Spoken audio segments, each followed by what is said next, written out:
very much.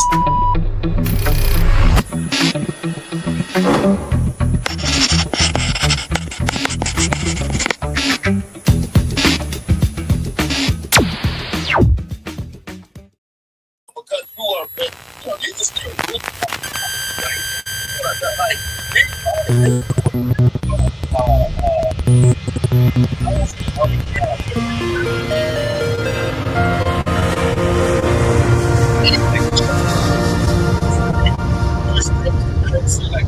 They can do it, but there's something entitled in that.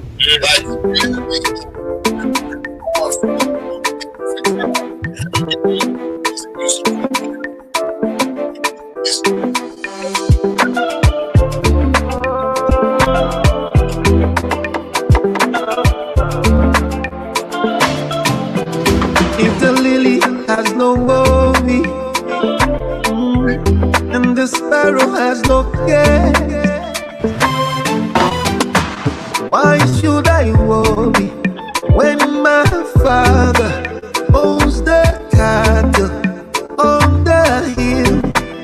Why should I worry when my Father owns the silver and the gold? So I'm casting my cares on you, casting my cares on you, casting my cares on you, casting my cares, oh, casting my cares on you, casting my cares on you, casting my cares on you, casting my cares, oh. Papa, shower your blessings, yeah.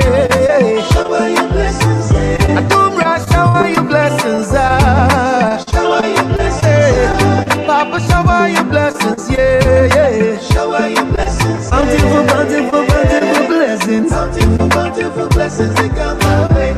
Papa, shower your blessings, yeah. Shower your blessings, yeah. I don't rush, shower your blessings, ah. Shower your blessings, yeah. Papa, shower me your blessings. Shower your blessings, yeah. Bountiful blessings, they come my way. So I will be anxious for nothing.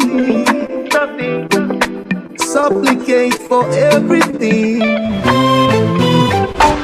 Why should I worry about my problems when I can pray them off? Why should I worry about my troubles when I can pray my troubles off? So I'm casting my cares on you, casting my cares on you, casting my cares on you, casting my cares, oh. So I'm casting my cares on you, casting my cares on you, casting my cares on you, casting my cares, oh. Papa, shower your blessings, yeah.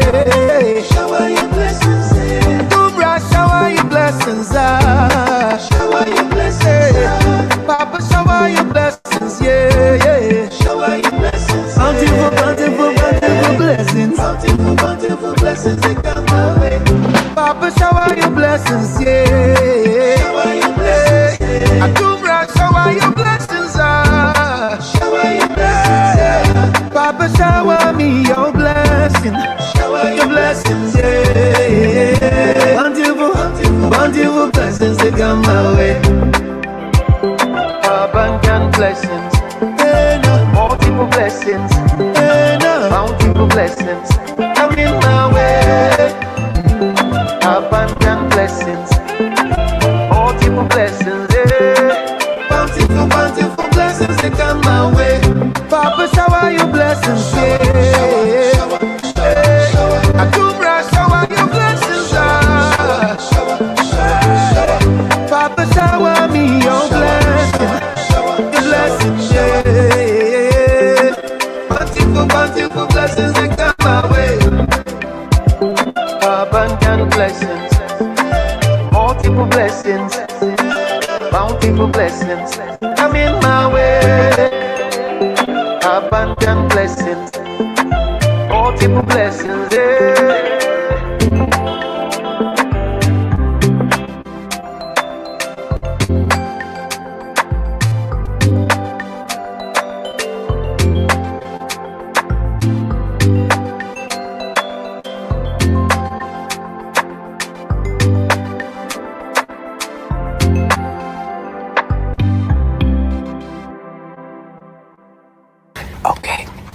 I love you. I love you. You're the man. You're the best. Got me moonwalk.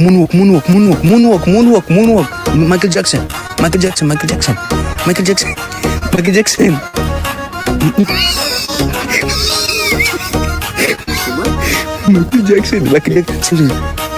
Hey, moonwalk.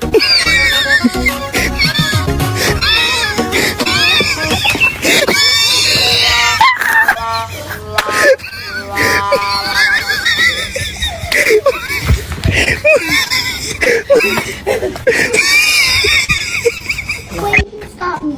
I'm big, you're small. I'm right, you're wrong, and there's nothing you can do about it. Alright, let's do this. So this is what we're gonna do. Reverse back to me. Don't move. Draw 4. Hold on. 1, 2, 3, 4. Hold on. The color is yellow. Hold on. Hold on, I get to go again. Draw 2. 1, 2. Hold on. The color. I get to go again. I get to go again. Draw 4. Uno. 1, 2, 3, 4.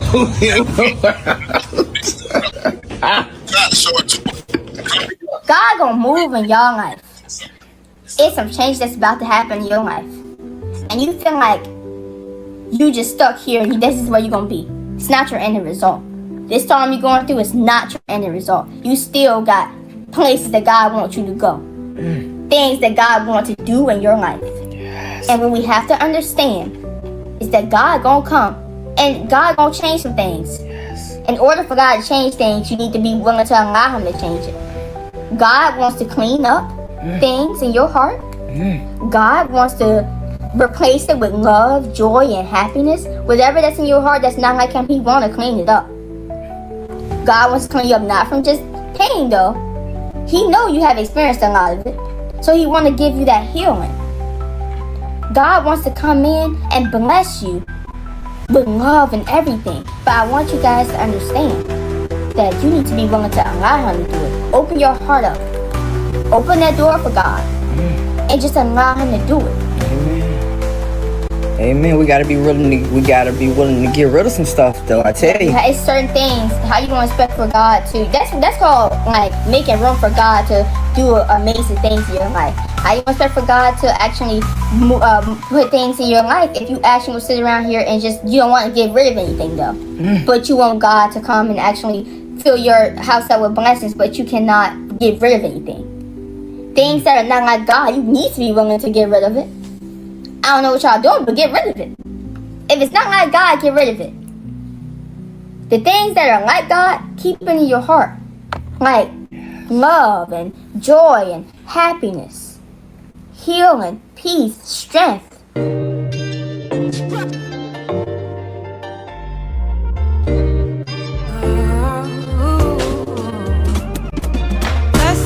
Blessings on me, blessings on me. Everywhere I go, they'll be. Everywhere I go, they'll be.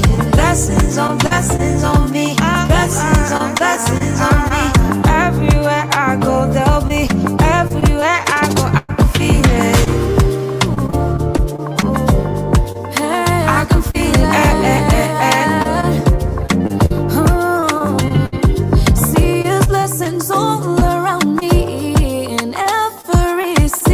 And I'm more than grateful. In the good times, in the bad times, oh, I count them. Cause I know they're never stopping. And I know God is for me. His love all around me. He gives me more than I need. He makes my life oh so sweet. He makes my heart feel so free, yeah. Blessings on me. Blessings on me. Everywhere I go, they'll win. Everywhere I go, they'll win. Blessings on me. Blessings on me. Everywhere I go, they'll be. Everywhere I go, I can feel it. I can feel it.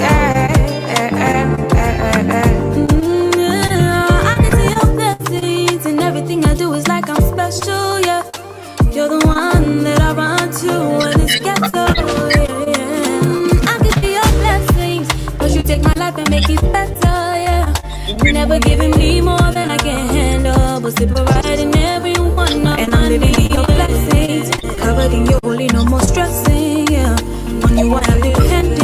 Sticking to your word, so I live in your blessings. Blessings on me. Blessings on me. Everywhere I go, there'll be. Everywhere I go, there'll be. Blessings on me. Blessings on me. Everywhere I go, there'll be. Everywhere I go, I can feel it. Blessings and blessings and blessings on me. Blessings on blessings on me. I can't see.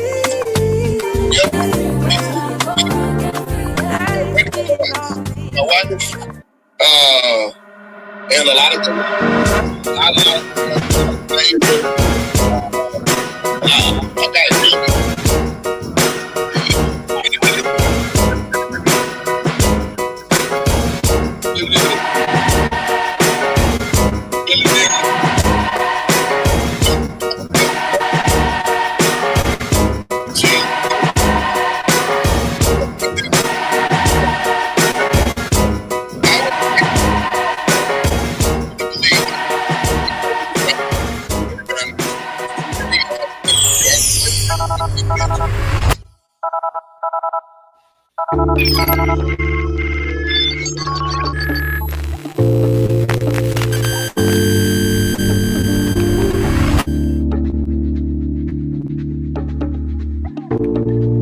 Yo, good morning, everybody. Good morning, everyone. So hope everybody's doing all right this morning. Good to see y'all.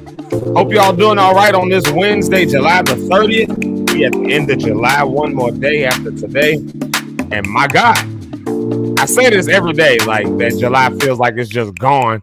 But it is. I mean, God, tomorrow's the 31st. Today's the 30th. So here we are, Wednesday, Wellness Wednesday, Well Check Wednesday, Welfare Wednesday. You know, some of us Welfare Wednesday might mean a little something different because we grew up with a little bit of welfare. You know, shout out to everybody who had government checks, government cheese, and all that. No, but we're, checking in on our welfare, making sure everybody's doing all right because today is Wednesday. It's hump day. It's the middle of the week. It still feels like Tuesday to me, I think, because I just got thrown off by not being on the show on Monday, even though Monday was a long work day. It still feels like, I don't know, like today is, I don't know, maybe just because it's the second show. I don't know. Just, I done got into a routine with Zeke live in the morning and Monday just threw me off. So now I feel like today is Tuesday because it's only the second show of the week. But it's Wednesday. It's hump day.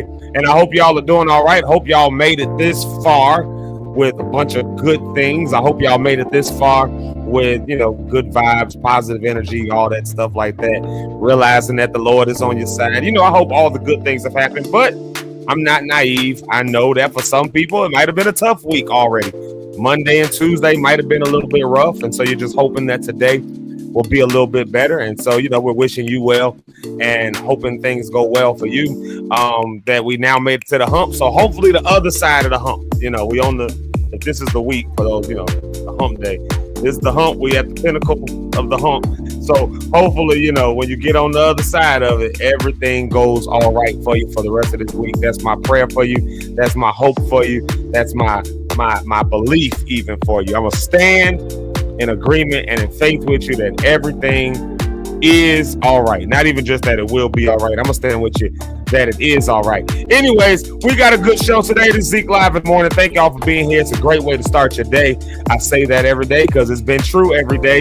And the days that I have not started my day with it, wasn't that it was a bad day. It just, I didn't start my day in a great way. That's all. I can still have a good day. You can still have a good day if you don't start it with Zeke Live in the morning. It's just that, you got a better chance at a great day when you started with Zeke Live in the morning. So thank y'all for being here. Thank y'all for being locked in. I appreciate you. If you haven't done it already, if you have not already done so, you do know you can subscribe to us over on YouTube, obviously. For those many people who are already watching us on YouTube, I thank you for all of those subscribers who are already with us, who are already hanging out with us over here. We thank y'all so much. But for everybody else, please go ahead and hit the subscribe button. Go ahead, like this, like the show, put up, like sub. Let us know that you liked it, and if you hated it, put some thumbs down so we can ignore those. Like, some people be like, no, it's gonna help me grow and all that. That's fine. I ain't knocking that. I'm just saying, I probably won't pay attention to the thumbs down because it just meant you didn't get nothing out of it. But for those who do get something out of it, we definitely want you to like it. Let us know that you liked it. If you're following us on Facebook, you can, of course, follow us over there. So subscribe to us on YouTube or follow us over on Facebook. All the information is right there in that little yellow box right there. Yep. And then make sure you share it with somebody, tag somebody in it. If any conversation ever rings out to you, then,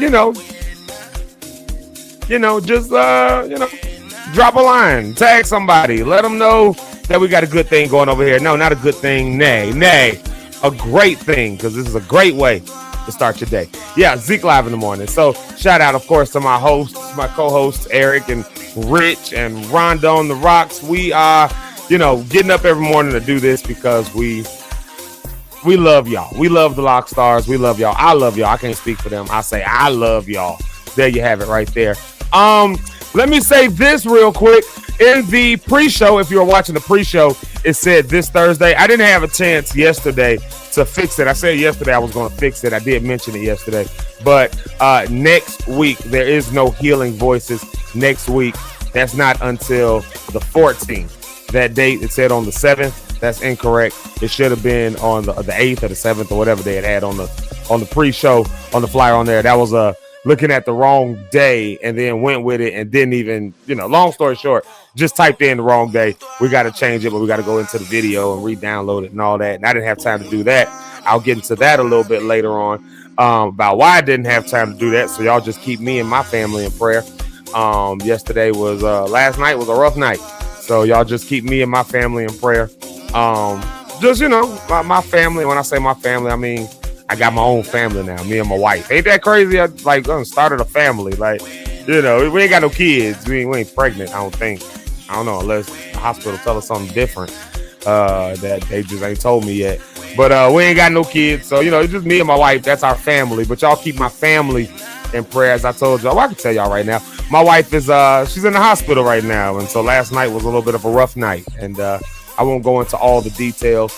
I'll just say it was a really, really rough night. I was up there all night long until finally I just had to go home. And I just had to go home because I just needed to get in the bed and be able to get some sleep so I could get up for today. So y'all just keep us in prayer, keep us lifted. But anyways, yeah, so whenever I get a chance, we'll get that video changed, that intro video, so the date is correct. But I do want to at least make sure that's on your mind. And that's in specific regards to this right here, Healing Voices, which is, of course, coming up, like I said, on 2nd and 4th Thursdays. So that August the 7th date was obviously wrong. That's the first Thursday. It's 2nd and 4th Thursdays. So there you have it. So the next one will be on the 14th, and that's a vibe, man. You do not want to miss. Listen, y'all do not want to miss Healing Voices. It is such a vibe. Like, I don't really even full on know how to describe how much of a vibe it is being inside of Healing Voices. Like, just the energy that comes off. I don't even think we've really hit the stride of what in my mind it's going to be. I don't really think that we've even hit the stride of it yet. You know what I mean? Like, of what I really see and what I envision. I don't think it's hit its stride yet. So for how amazing it already is, oh my God, imagine what it's going to be as it grows. So for those who have been there, you know what I'm talking about. For those who haven't been there, you just got to be there. You just got to experience it. You just got to come around. Come get yourself a new experience. Healing Voices. Yeah, come get yourself a new experience. We all about a new experience around here. So y'all definitely do that. Let's see. How do I want to do this? I'm going to go ahead and click the comments on over here. Y'all know where to be able to find the comments. Y'all know where y'all can find them. Y'all can find them right there in that bottom right-hand corner. Let's get that out of the way and get my beautiful face back up here. Yeah, right there in that corner right there. Y'all see that? So when you type your comments, they'll show up right there. We went ahead and turned that on the screen for those who are new to the platform and new to the show. Yeah, when you comment, we try to engage with comments. And I've been doing that a little bit more this last week or so. Just enjoying the Lock Stars for a little while. And I'm really enjoying that. But your comments will show up right there on that side. All right, y'all. Let's dive into it. Man, have y'all ever seen something and you got a perspective of it from somebody else? Okay, I'm asking this question. Have you ever gotten the perspective. It starts with you getting the perspective from somebody else, from other people, from some other group, maybe from, you know, a friend of yours or family member. You know, they tell you something about some situation, some person, some organization, I don't know, some store, some food. I mean, you know, they give you their opinion. They tell you what they think about it. You get that opinion, and then you take that, and then you wear that, and you base what you think about something or someone on what someone else said. Does that make sense? You ever been there where you base what you think about something or someone, and you base it on what someone else has said? So if someone said that, you know, I don't know, Olive Garden sucks, don't go to Olive Garden, they did me wrong, I ain't like their food, they didn't give enough food, and the recipe wasn't that great, so they give you their spiel. And so now you've never been to Olive Garden, and now you never go to Olive Garden, you never will, because now you're going, I don't like Olive Garden. Why you don't like Olive Garden? Because my friend told me that they was nasty and they didn't serve enough food, and the waitress was rude, and the wine was overpriced, and they made us they wouldn't let us take a doggy bag with stuff, and da. So they gave you their opinion of it, and now you done built your opinion of Olive Garden, a place you've never been, on what somebody else said about Olive Garden. You ever been there? I realized there's so many times in my life where I have built up my interpretation of something else. I don't tend to do this really with people. When it comes to people, I tend to be more like, no, let me meet that person. I mean, your relationship with somebody ain't my relationship with them. I think I learned that, you know, just even from my parents. You know, for those that don't know my story, I was raised by, when y'all hear me saying hi to my dad, who I'm sure is on here watching. Hey, Daddy.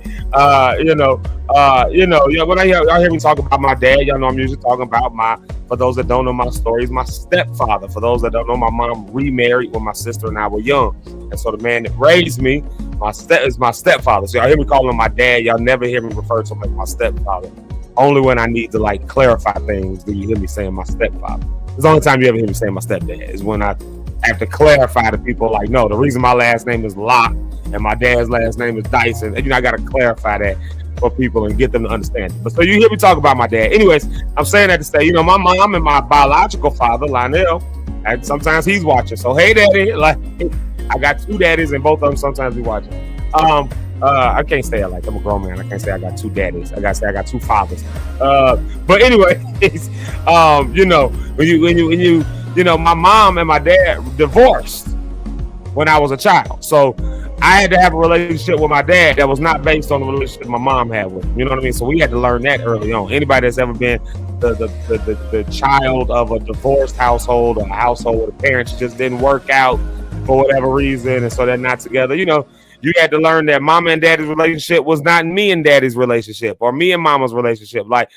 So, I'm saying that to say, I had to learn, for when it comes to people, I kind of learned you form your opinion of people based on your experience with people. But when it comes to like other things, like maybe some music, some food, some restaurant or something, there are way too many times in my life where I realized that I was, forming my opinion of that thing or that place or that activity or whatever. I was forming it based on somebody else's opinion.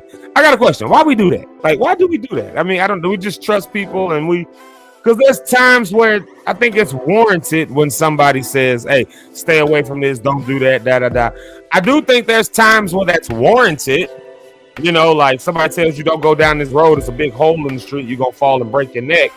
Like you won't see it coming up, and somebody tells you that, and you be like, well, I just need to figure it out for myself. So then you go down the street and you fall in the hole that they told you was there. The street was going to cut off, it was going to be a big hole, you're going to fall, you're going to break your neck. Now you're in the hospital with a broken neck going, I wish I would have just listened. Right, so there's a time that's warranted to listen and listen to the viewpoint of somebody else. But then also, there's other times when it's really not one, like the Olive Garden example. Olive Garden is a delicious place. I like Olive Garden. I mean, I don't like their food. That's why I brought them up. I do like that soup and salad and breadstick deal. Now, I will go there and wear that out. It's been years since I've been there too, but I don't even know if they still got it. Like, but I've probably been once since the pandemic, like maybe twice on some meetings and stuff. Like, it was always to meet somebody too. But you know what I mean? Like imagine me never experiencing though for myself in Olive Garden just because somebody told me not to go. I remember when I was about to go to England when I did my study abroad. My granny was scared for me to go over there. Boy, she was trying up to the last day. She was trying to convince me not to go. Like, are you sure you want to go over there? You're just going to be so far from home. She was so worried. But imagine me never taking that experience because I took on the worry of my grandmother. So, you know, my question to y'all, and maybe you never thought about this. I don't know. I just randomly woke up thinking about this. Like, how often we take other people's opinions of things and then make that basically our opinion of it. You know what I mean? And then the reality is that we never actually experienced it for ourselves. So now we going out spreading the news about something that we ain't never even experienced. We just spreading what somebody else said. How many times have we actually done that? I mean, if you just, and you can go down a whole rabbit hole, I think, with this. This is my soapbox spiel, right? You can go down a whole rabbit hole, I think, like with that. With taking someone else's viewpoint and then becoming like for instance, how many of us have done that? Like I said, when it comes to a restaurant, how many of us have done that when it comes to music? Some of y'all probably right now ain't heard, I don't know, a certain some people right now ain't heard Beyonce's Cowboy Carter project or whatever the name of the project is. I know that was the tour, right? But I've not heard it. That's just because I'm not just a huge Beyonce fan like that. That's why I ain't heard it. It's just me. It's just me. But there's some people who will tell you that they're not a Beyonce fan, but they never listened to a Beyonce song. So you're not a fan by the fact that you haven't listened to a song. But they'll go off on a whole tangent of, I'm not a Beyonce fan. I don't like her music. I don't do that. You ain't never heard her music. You ain't never heard her music. Just you and your girls, you and your guys, your friends, y'all got together. Y'all, somebody who heard it said that wasn't the project for me. I didn't like it. And you just jumped in and started saying, see, yeah, that's why I don't listen to her now. That ain't why you don't listen to her. You don't listen to her because you just ain't never listened to her. You see what I'm saying? So now you going out saying, yeah, her project wasn't that good. This, that, and the other. But you didn't hear the project. You heard your gossipy friend telling you that they didn't like the project because they heard it. And now you going out saying you didn't like it. How many times is there? How many experiences have we missed? How many trips did we not go on? Places that we not get to see because somebody told us they didn't like it. And so we start talking about how much we don't like it. Or the vice versa of it. Somebody said they did like it. Now all of a sudden you like, yeah, it's a great place. You don't know. You might not even like it. But because they said they liked it, now you know, so we go down this rabbit hole. And I think that, you know, we have to learn that balance, you know, and I'm learning that balance too. You know, and I'm not saying I do this all the time, but I'm saying I do it enough that I realize there's some experiences I've missed out on because I took the opinion of somebody else. There's just some viewpoints, some perspectives that I don't have because I allowed somebody else to give me the viewpoint. I allowed somebody else to get the perspective. Yeah, I mean, like, so, like, where do we draw the line of I want to do this because I want to experience it for myself. I want to try it out for myself. You know, where do we draw the line between what's good wisdom and what on the ultimately is, you know, genuinely trying a new experience for yourself so you can form your own opinion? I don't know, but I don't know what the answer to that question should be. All I know is that maybe we should be a little bit more conscientious, you know, just a little bit more conscientious of when people tell us what they think, you know. And I'm speaking to this in regards to, you know, Wellness Wednesday, because how many things have we now set back and realized, dang, I should have did that. Dang, I should have got that. That's for my wife. I should have got that. It's an inside joke. You know, how many things should we have experienced, or how many things maybe we not have experienced, all because somebody else formed their opinion and we latched on to their opinion? I don't know. Maybe one of the things that'll help us in our wellness and our mental health, this might be for me, I don't know about y'all, but maybe one of the things that will help us in our mental health as we, you know, try to be well, maybe one of the things would be go and experience some stuff for yourself. Form your own opinion. Like, you know how solid you'll be when you know how solid, I'm looking at myself when I say this. You know how solid you'll be when you form your own opinion? Like, you'll be okay because you'll be able to stand on it and you'll be able to say, yeah, no. I think that because I think that. I think that because I experienced it for myself and I didn't like it, you know. You're not going to get me to eat peas. I don't care how well you make that dish. I don't care how awesome that dish is. I don't care how, if it got peas in it, I'm not eating it. You know why? Because I don't like peas. I formed that opinion myself. Somebody didn't have to tell me peas ain't that good. I'll tell you I don't like peas. I'm not even, hey, peas are nasty. I accept. I don't like peas. But you know what I'll tell you? I'll be the first one to tell you. But try the dish for yourself and see if you like. You might love it. You might not have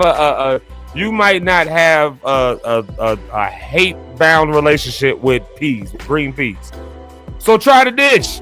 You know, I'm not gonna tell you the dish is horrible because they got what? What is that? What is that? I remember when my grandmother, when I was growing up, my dad used to do camping. So I'm talking about my stepdad right now. All right. So now when you hear me say dad, I'm talking about John Dyson. All right. So my dad used to camp, right? Growing up, he did all these camp trips and all that stuff. So when he became a pastor, when he started pastoring, one of the things he did with us was took us camping. We used to, whole church would go out camping. We did a couple times 4th of July weekend. I can remember when Independence Day, the movie with Will Smith, that first real big blockbuster Will Smith did. I can remember when that came out. We were actually camping that weekend.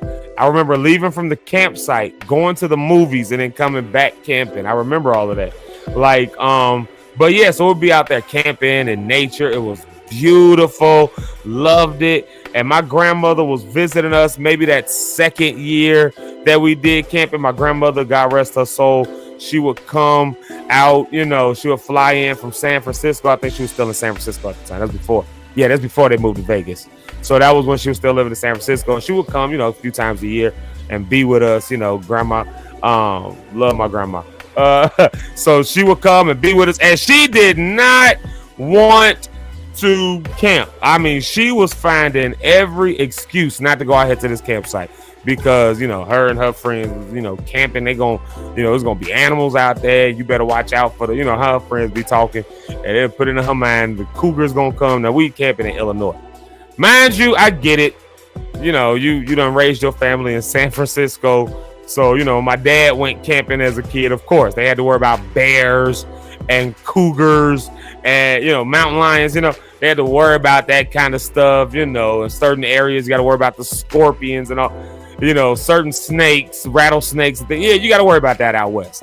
In Illinois, we had to worry about none of that. No bears, no mountain lions, you know, ain't no scorpions, like poisonous snakes. No, you got garter snakes and stuff like that. So, I mean, the things that you had to even worry about weren't there. But her friends and them, they talking about all that stuff. So she trying to find every excuse not to go camping. I remember it vividly. I remember taking on me and my dad, getting up, loading up tents, all that, going out because we were camping at the state park. So it was about a 25-minute drive away from where we lived at the time. So I remember going back and forth, taking stuff. And every time we came back to get my grandma, she was at the house. She was just finding stuff to do. I mean, washing the dish. Well, I'm gonna wash these dishes up. Y'all go ahead and come back and get me. So get back, and then now she washing some clothes. And then she was like, well, let me just wash my stuff up so it'll be ready when we leave. So I'm talking like 3-4 trips to come back and get her. Every trip she wasn't going because she was just like, I don't know if I want to go out there, because in her mind, all of this stuff was that could go wrong. All the stuff that could go bad, because her friends, that's what they was talking about. All the stuff. Why y'all going out there camping? Why y'all doing that? I remember because the last time around when my dad came back, like they went back and I stayed at the house with her to help. Zeke help out. You know, I'm the helpful one. And so, you know, I remember her. I remember it. She was like, this sock didn't get washed. She went downstairs to wash a sock. I ain't even lying. She went downstairs to the washing machine to wash a sock. Bruh, my grandma. I love my grandma, but she was out of line for this one. Because she was trying to get out of going on this camping trip. Fast forward, she eventually goes. We get out there. She eventually goes. The main person who was trying to get us to stay a couple extra days camping was, guess who? My grandmama. Because by the time she got out there and they was brewing that coffee over the campfire, and you know, my grandmother loved to talk. She was a very social butterfly. She would, she would sit and talk with you for hours and tell stories with it. So her and the mothers of the church, they would, that's why I love the mamas. That's why I call everybody mama, because that's how my family get down. And so the main person, by the time they got to making coffee and talking over campfires and fresh fish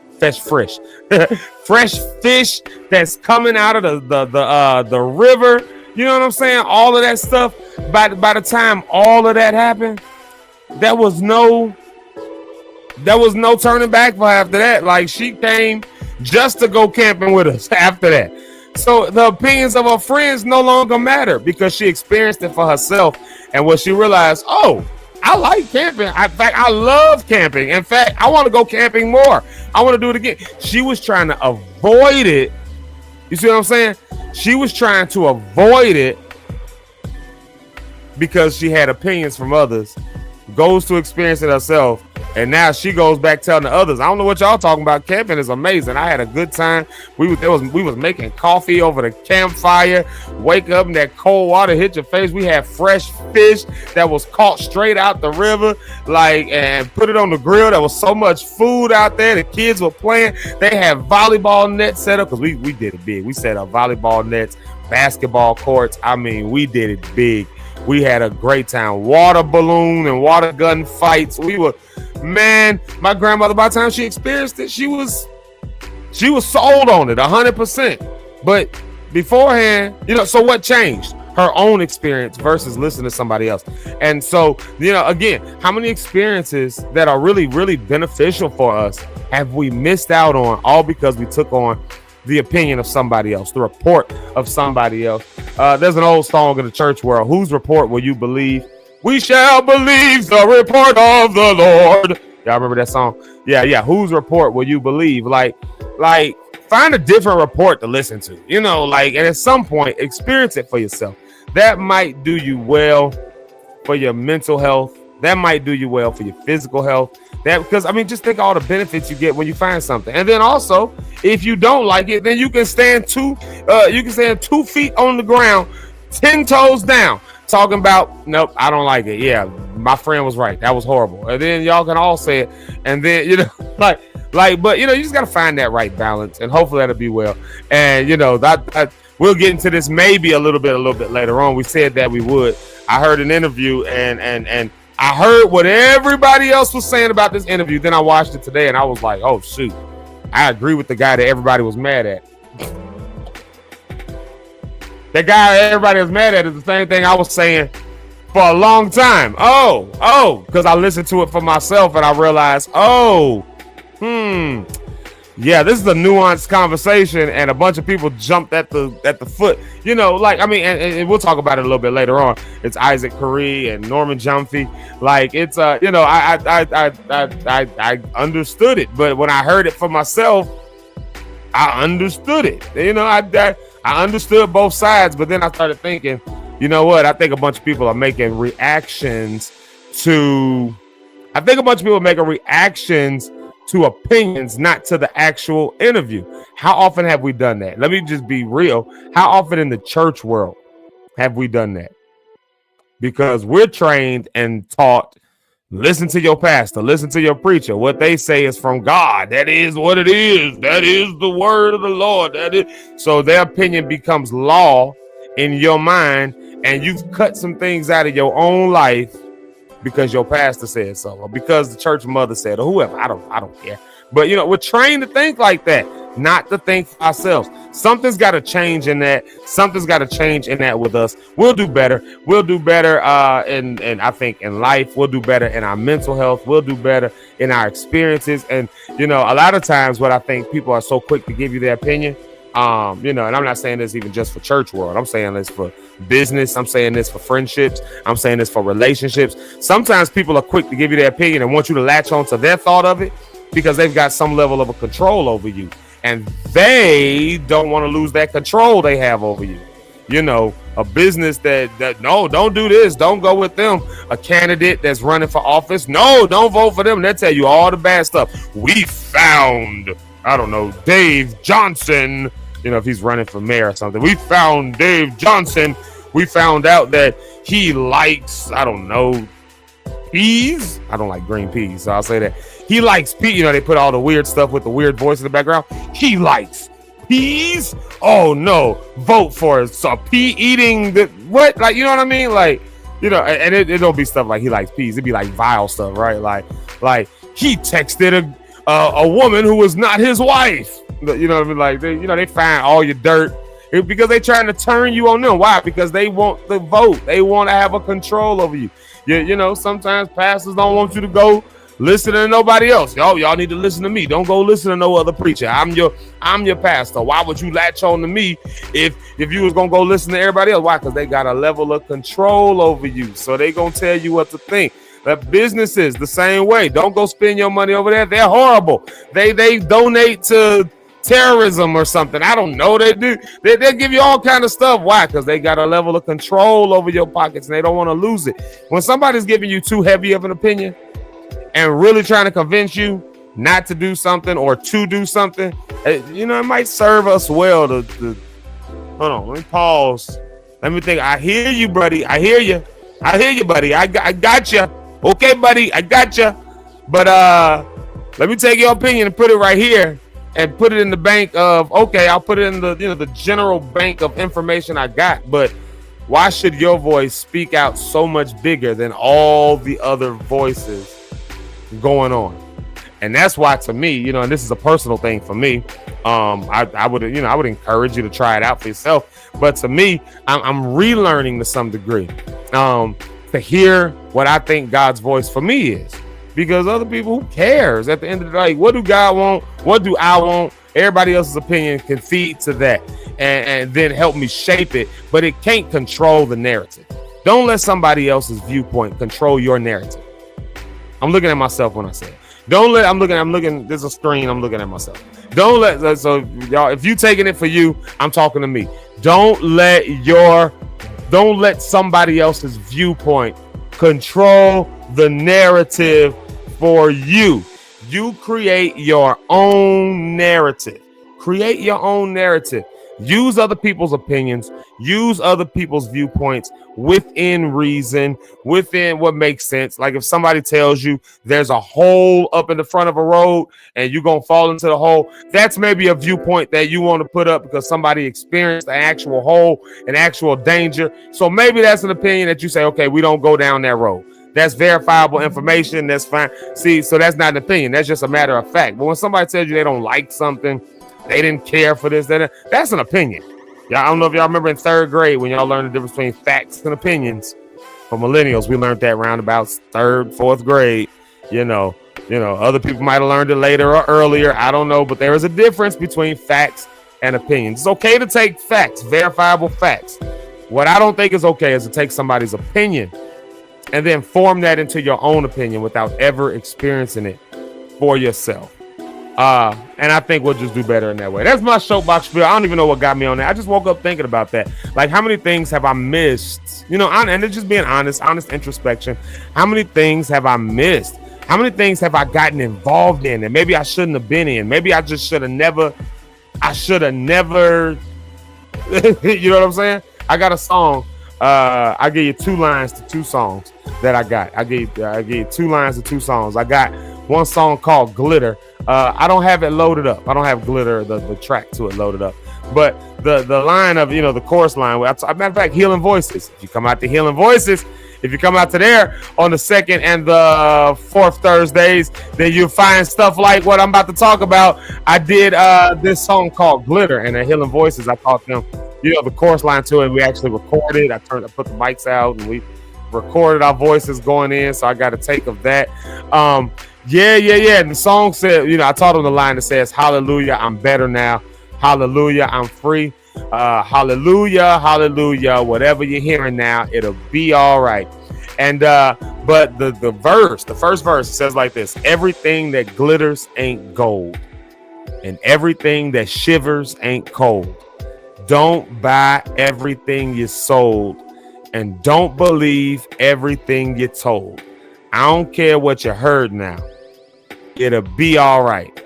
Like that's, those words spoke to me, and they're ringing really, really true to me right now. I was singing this to my wife last night, actually.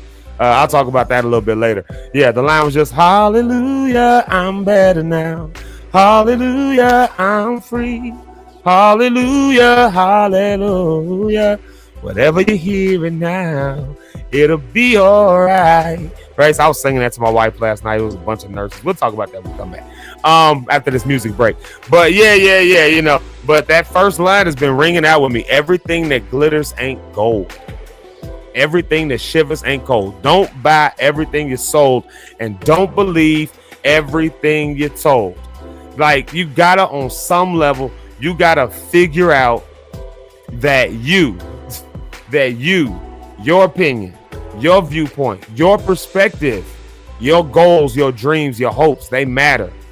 And other people feel the same way about themselves. And so you know what they'll do? Simple. They'll make you think like they think, or want to do what they do, because they're trying to build up their thing just like you're trying to build up yours. But what if I told you there's room for both? What if I told you that there's room for all of it? It's not either or, but it's yes and. It's not either or, but it's this and. You know what I'm saying? It's both. And it's okay to live solid in what you think, what you want, what you feel, what you know, where you are. It's okay to live in that and to dwell in that. But, you know, other people will try to, I don't know, you know, they'll try to make you think of their viewpoint of it. Anyways, that's my soapbox spiel. You know, live for yourself, experience your own stuff, enjoy your own, your own viewpoint. Go and have some experiences. Go and see the world. Go out there, see what's out there, see what this world has to offer. See what, that dream that you've been building up to, see what it's about. Go ahead and see what it's about. It's all right. It's okay. I promise you it's all right. All right? Listen here, y'all. We're going to take this music break, and then we're going to come right back with some morning shout-outs. If you haven't done so already, please say good morning. I need to hear it. I had a long, long night last night. I'll explain it when we get back. What happened with, I'll explain a little bit of it. But y'all keep me lifted up. I'm going to go warm this coffee up because I am exhausted. But let's jam out. Y'all know how I feel. Get your dance on. We'll be right back. Here's Miss Frida with Higher.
And we back, baby. We back. Have y'all said good morning? Have y'all said good morning yet?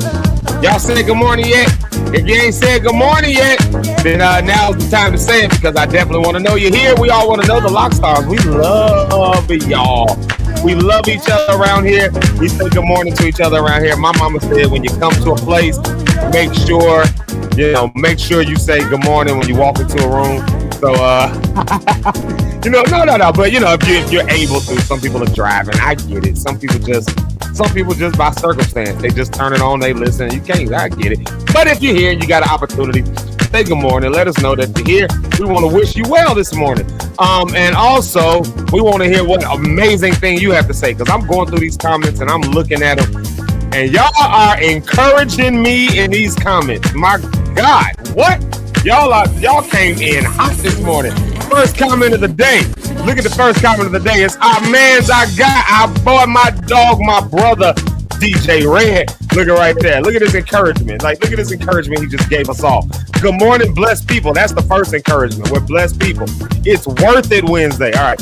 I gotta start writing all the names down. Y'all help me keep count. All right. How many different names for Wednesday do we got? Y'all be coming up with some names for these days, and every day it's a different thing. So we got Worth It Wednesday. That's the first one I've seen. So we got Worth It Wednesday. Let's see. All right, so Worth It Wednesday. That's the first one. That's number one. He says it's Worth It Wednesday. Whatever you're in need of, know you're worth it. Look, man, listen. See, that's why we got to say good morning to each other because that's the kind of stuff that y'all be saying to us. That's the kind of stuff that we be hearing. And that's what I'll be telling y'all every morning. Y'all better receive this positive vibes, these positive energy, these words of affirmation that people are putting out there. First thing in the morning, I said it yesterday, wake up in the morning and do something different. Wake up and dance. Wake up and think good thoughts. It'll change the trajectory of your day.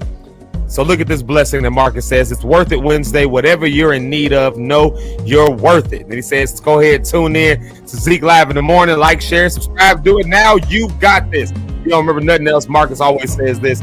You got this. He always says it, and I love that. You got it. You got it. Lock in, y'all. You got this. You got this. Second comment is Mama. Here she is right here, Miss Sharon State. She says, good morning, family. Peace and blessings to us all. We're getting it done Wednesday. There's a new one. We're getting it done Wednesday. I'm just going to take the W from We're and call it that. So we got two. Worth It Wednesday. We're getting it done Wednesday. She says, pull up and get it done. I like that. Y'all better take that wisdom. That's Mama right there. Y'all better take the wisdom. And here's our girl, the church announcement lady, Miss Brony Cat. She got two good things for us. Look at this. I read this one and I said, man, this is good. She said, good morning, Lock Stars. It's Wellness Wednesday. There we go. And so me and the Brony Cat in agreement on this one. She usually one-up me with the names, but we in agreement today. So I feel like I elevated my name. She usually up, I elevated my game today, I said Wellness Wednesday, Now granted, we had already been saying that. So, but if me and Brony Cat say the same thing, and I feel like I stepped up a notch because she usually one-ups me with the titles. She the one who started off all these titles for the days. So she says it's Wellness Wednesday, so we got three. Worth It Wednesday, We're Getting It Done Wednesday, Wellness Wednesday. Look, we got three so far, three names for Wednesday. All of them are encouraging. She says, she asked this question, how's your heart? How's your mind? How are your goals shaping up for the week? And that's good, man. Y'all take that, just put that in your notch. I'm gonna leave that on the screen just for 1 second. Let the music just play for a minute. See those three questions? How's your heart? How's your mind? And how are your goals shaping up for the week? Just take those, just take those in and just, you don't have to answer it right now, but at least for yourself, just think about that. Thank you for that, Brony Cat. Thank you for that, Abronia. Thank you, because I think people need to, think on that. Like, how is my heart? How is my mind today? Am I all right? Am I overwhelmed today? Do I need to take a personal day? Do I need to take a step back? Do I need to get up and get moving? Do I need to up it a bit? It's different for everybody. But if you don't ever think about it, you'll never actually take action on it. And you either burn yourself out or you'll miss opportunities or you'll just be in the fray, just whatever. So, thank you for that question. But Here she is right here. She also says, welcome to Zeke Live in the morning. Y'all know she got to give us the welcome. The official welcome comes from Brony Cat, the church announcement lady. He says, welcome to Zeke Live in the morning with host Zeke Lock, co-host Eric Rideout, Rich Holmes, Rhonda Cohen. Grab a drink and let's ride out. Look at that. Shout out to Eric. He's not with us this week. Y'all know he's traveling these next couple of weeks. Yeah, I got my drink. I got my coffee. I'm going to be honest with you. I went out there and I told you I was going to go refill my coffee.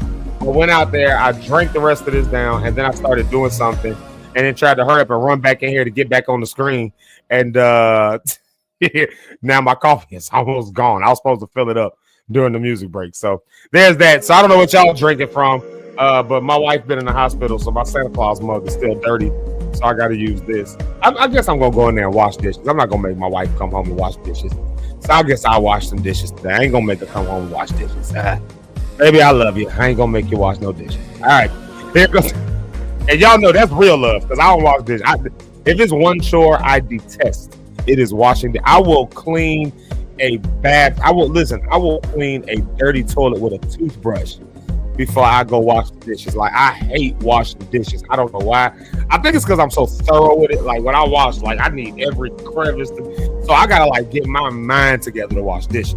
I gotta clean the sink out thoroughly. I gotta bleach it down, then re-wash the bleach out. Then every dish gotta get washed a certain way. And don't you put no dirty dish in my clean water. I will cuss you out. It is a process. The water start getting cold, I'll redo it. It's a process washing dishes for me. So they pile up, and then the process, of course, becomes harder. So me saying that I'm gonna wash the dishes before my wife gets home, because she usually takes care of that chore. You know, that's love. That's love. I think I deserve a few brownie points for that. Look at here's Mama on the Facebook side, and I love what she said here. Speaking of encouragement, what's up, family? Look at that. The blood drops in the heart. Family ain't just blood; it's where your heart is. So that's why I say Locke'd are our family. I love that. Let's be a blessing to one another today. I love that. Yeah, let's be a blessing to one another today. I'm just going to be a blessing to everyone that I can today. If it's nothing but a smile. Wow, that's wisdom. Y'all take that wisdom. Listen, for real. Like, if nothing but a smile. You know how many times people have changed their whole day because somebody just, you just smiled at them? You know how many people's day just gets better? I've heard people actually say this, because y'all know me. Y'all see me. I'm always, yeah, I know. I get it. I am. That's just me. That's my general energy. That's my general vibe. I get it. And I've heard people say it so often. Man, your smile, man, your energy just, I hear it all the time. I honestly hear it all the time. I'm not going to say it goes in one ear and out the other. It's not in one ear, out the other. But I hear it so much that I just accept that that's just me. But a smile, people say it all the time, man, your smile just light up the room, man. I was doing it, but I just was around you, and just being around you just made me feel a little bit better. Like, I hear that all the time. Like, I ain't give them no money. I ain't take them nowhere. I ain't fix no food for them. I'm just around. We can have that impact. I'm saying that because I know it to be true, because I do it all the time. Like, so when I'm encouraging us to be that way, when I be like, yo, say good morning. Yo, like, just speak good into the morning. Even if it's not good for you, just type it out and speak those things that are not as though they were. How about that? Like, go ahead and just, that's a trope that we say in the Christian world. How about putting that to some good use in a way that benefits everybody? How about that? So whether you think it or don't think it, just at least give us that. And then look here, y'all. So yeah. Let me just be good. Be good to everybody today, even if it's just a smile. You ain't got to buy somebody their groceries, but you can smile at them. That homeless person. Can I pause right here with this one? With nothing but a smile. That homeless person, for those of us that live like in the city, that person who's panhandling on the side of the street, that person who, do you know that if you just let you can let your window down. You don't have to let your window down if you don't want to, but you can. It's summertime. You can let your window down and just say, hey, how you doing, man? Everything all right? You can wave at them. You don't have to turn. Y'all know how we do. We getting off the expressway. Y'all know how we do. We getting off the E-way, and we see them out there with the buckets, ready to. And they go. They gonna come up to the car and ask for some money. So what do? We hurry up. We turn around, make sure our window is up. Turn the radio up a little bit. We start trying to text on our phone we start trying to find anything we can to make sure this person don't come walking up to our car door begging for no money, right? But you ain't gotta give them, like, they understand everybody ain't got cash. It's 2025. They get it, they understand it. Now some of them will ask, do you got Cash App? Like, can't tell you the number of times that didn't happen. Even the panhandlers done moved into the 21st century. So church, what y'all doing? Y'all better step up. But no, real talk though. You know, you can like actually look at them and say hello. You can say, hey, I ain't got nothing for you, but you're doing all right out here. Everything all right. And my wife, one thing I love about my wife, she will literally like take food. Like I've seen her do this. Come home and prepare some food for somebody. Drive back to where they were. Give them the plate of food. Like, I ain't got no money for you, but I just cooked some, I don't know, some chicken a la king. I'm gonna go make you a plate. I'll be right back. Do you like chicken a la king? Yeah, like, all right, but I'll make you a plate. Like, there's a guy named Chris that she always talks. Chris, all right, Chris. All right, I'm coming out with a drink. What kind of drink you want? Yeah, I ain't got no cash for you, but you thirsty? It's hot outside. You want? All right, what you want? You want this? All right, bet I got you. I've seen her do this a number of times. Me and her both do that, so we both get along on that front because we will give our last to take care of somebody, and we ain't got much as it is. So we need to, real talk. We need to maybe look at how much we're giving out, but you know, you can do that. You can just smile at somebody today. Be good, yeah. All right. Speaking of mamas of the show, though, look here, y'all. Y'all know how I feel about the mamas of the show, the ones that birthed us, raised us, and beat our tails when we were acting up. There's Mrs. JP shining right out. That's Eric's mama. So y'all go and wish her a good morning. Y'all show her some love. Give her a hello. All of that good stuff like that. Send her hugs and well wishes. She's still with us. A baby boy is, he out working doing this thing. That's why he's not on here right now. Y'all know he told us he'd be doing that for a couple of weeks. But look, mama's still locked in with us. That's why I say y'all see how we feel about the mamas. And she says, good morning, everybody. I love when she put them all caps on everybody. Because to me, that just screams it out. That just says, like, I don't care who you are, where you are, what you got going on. I don't care if we agree or disagree. You are somebody, and I'm telling even you, good morning. That's why I love the way she types that. Good morning, everybody. And I give all the emphasis to that word, everybody. Good morning, everybody. So that's mama. Y'all go show mama some love. That's mama. That's Eric's mama. Y'all show her some love. We listen. We show love to the mamas of the show. We show love to the mamas of the show because they are our rocks. They are our rocks. They are our rocks. And then I'm gonna throw this one up here. I'm gonna come back around to a special comment, but I'm gonna put this one up here. It's another mama of the show. Speaking of the mamas of the show, that's Rhonda's mama. I call her Mama Pastor Cynthia Cohen. That's her right there. That's Mama Pastor Cynthia Cohen. That's Rhonda on the Rock mama. Again, y'all know how we feel about the mamas of the show over here. So there she is right there. That's mama, y'all. Y'all go show her some love, saying good morning. And I'm particularly excited about this one. She's praying for my wife. And so that right there, listen, I appreciate that because I know them prayers are reaching heaven. I feel them. And that makes me, she said she praying for her always. And that makes my heart feel good because that means that y'all extend the same love y'all have for me to my wife. So to my family. And that makes me feel really good. So I appreciate it. Thank you, mama. Thank you. I love you. Let's see here. Who else we got? Just the salt of the earth. Look who it is. It's Willie God Brought Me Outly. Y'all know we play his music over here sometimes as well. There he is right there. And he locks in with us from time to time. That's our man's right there. Brother Outly. Y'all give a big shout out to him. He's saying good morning to everybody. So y'all take that. And then I saw this. He also said blessings. So listen, y'all know when men don't always say a whole bunch, but when they say words, they mean it. He said blessings. So y'all better receive that one word. If you don't remember nothing else, remember this word. Blessings. Just like that song was playing by Teresa Fonto, right? A blessing on blessings on me. Everywhere I go, that'll be. Yeah, blessings. If you don't remember no other word, you can remember the questions I posted from Brony Cat, but if you can't even remember that, at least remember this. Blessings. So regardless, how's your heart? Blessings. How's your mind? Blessings. How's your spirit? How's them goals? Blessings. Like I'm looking for the blessing in it. I'm looking for the blessing. I can see all the negative, but that's the reason I'm looking for the blessing. The negative is just in the way of the blessing. It don't define nothing. It's just in the way. The blessing defines it. So y'all take that word from my brother Willie God Brought Me Outly that says blessings. Look at that. Boy, y'all are preaching this morning.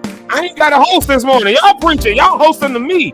And I'm wearing all of it. Look at my sister, my girl, Miss Jamaica Lachey. She said, look at this. Even Jamaica is on here preaching. All right, let's see here. Good morning, all. It's Working Out Wednesday. All right, there's another one. All right, so what we got so far? We got, oh, shoot. I done forgot already. We got Worth It Wednesday. We got We're Getting It Done Wednesday. We got Wellness Wednesday. And now we got Work It Out Wednesday. There it is right there. Shamika says, good morning, all. It's Work It Out Wednesday. Have an amazing day and work out whatever you can. Pray on the rest. Listen, work out what you can and just pray about the rest. If I can't work it out, I'm putting it in God's hands. I don't care. I did. It's above me now. It's above me. It's above me now. It's in the cloud. It's to God now. Like she says, work out whatever you can, and then whatever you can't, hey, turn it over to him. Pray about it. But whatever you do, keep moving forward. What she said, I love y'all and gave you 2 hugs. So y'all better take that. Y'all better take those. Y'all preaching this morning. I love it. Oh my God. Let's see if some of the good comments in here. We'll get into some of that. I just want to get to all the good mornings. Look at this. This is a friend of the show, and we are fans of his. Of course, y'all know that we are fans of this. It's no secret. We are fans of this man right here. In fact, I think that maybe on the music break we'll play one of his songs. We're fans. There he is right there. CP the Genius. We're going to have him on the show. He's been wanting to come on, and we didn't bring him on when we were going to have him a couple weeks ago because we particularly, and CP, just so you know this in case it didn't get back to you, we wanted Rhonda to be here when you got on because of all the fans out of all of us. We all fans of you, but Rhonda is the biggest fan. And we know that week that she was going to come on, that was the week she was having surgery. Like, I think the day that she was having surgery. Or maybe the day before. It was something like that, but she wasn't on that week. Or right after she had, whatever it was, she wasn't going to be on the show. And we know that we would have just broke her whole little heart. If we had you on the show, and for the first time, and she wasn't there for us. We weren't going to do our girl like that. So you will be on our show. CP the Genius will be here at some point. He's the celebrities. We gotta get him when we can. But we was like, we cannot have this man on the show, and Rhonda is not here. We was like, she'll be all in the comments like, these Negroes hate me. Like Zeke, Richard, and Eric clearly hate me. They done had my artist, my favorite artist. I'm gonna call you our favorite. You one of our favorites at this point. But you were like, yeah, I had him on the show and I wasn't there, so So she was grateful that we waited. So you'll be hearing back from our team about getting you on here and talk to you and about the new music and all that other stuff as well. Rhonda was the one that told us, she was like, y'all know CP the Genius got a new song, right? Like she is a fan of yours, bro. So we love you over here. But look at that right there, CP the Genius saying good morning. So good morning to our brother. Right there, y'all welcome him, CP the Genius. And then look, it's my girl, Victoria, a.k.a. Vicky Kanje. Blessings, my brother. Have a wonderful Wednesday. All right, I'm going to take that as a title. We got Worth It Wednesday. We got We're Getting It Done Wednesday. Come on, help me out. We got Wellness Wednesday. We got Work It Out Wednesday. And now we got Wonderful Wednesday. Look at that. I'm taking that. Vicky just gave us Wonderful Wednesday. And she's wishing us blessings on this morning. So y'all take that. That's the second time somebody done wish y'all blessings now. Willie God brought me out. He done wish y'all blessings. Victoria done wish us blessings. Y'all listen. Y'all better take these blessings. Y'all better take these blessings. Y'all better take it. And look who it is. It's my man, Will C. Westside Willie. Y'all know last night I felt so bad, Will C. I did not get to call you last night. It was like 11 o'clock when I left the hospital. It was pushing 11 o'clock. I was like, I'm not going to call this man at this late hour. And I was trying to just get home. There was a lot going on with my wife. We was at the hospital all night. I was walking out the hospital, like literally in the parking lot. And I was like, I ain't called my friend Willie for his birthday. Like, I did not even call my friend. I mean, I know I said it on here and I had everybody wishing him, but this is my dog, y'all. This is my friend. This is my friend. You know what I mean? Like, you got to at least text him. You got to at least, and I didn't, and I called him as far as I can remember, every year for his birthday. And I didn't do it this time. I was at the hospital with my wife. I felt bad about that. So I'm gonna call you a little bit later on today, Will, just to, you know, just to.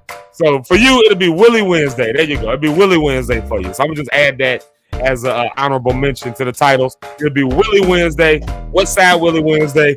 I give you a call a little bit later on when I get freed up a little bit, just to officially say happy birthday. It's one thing to do it on the show. It's another thing to actually call you and say it. But yesterday, man, I had to take care of the family, man. It was crazy work. Let's see here. Let's see.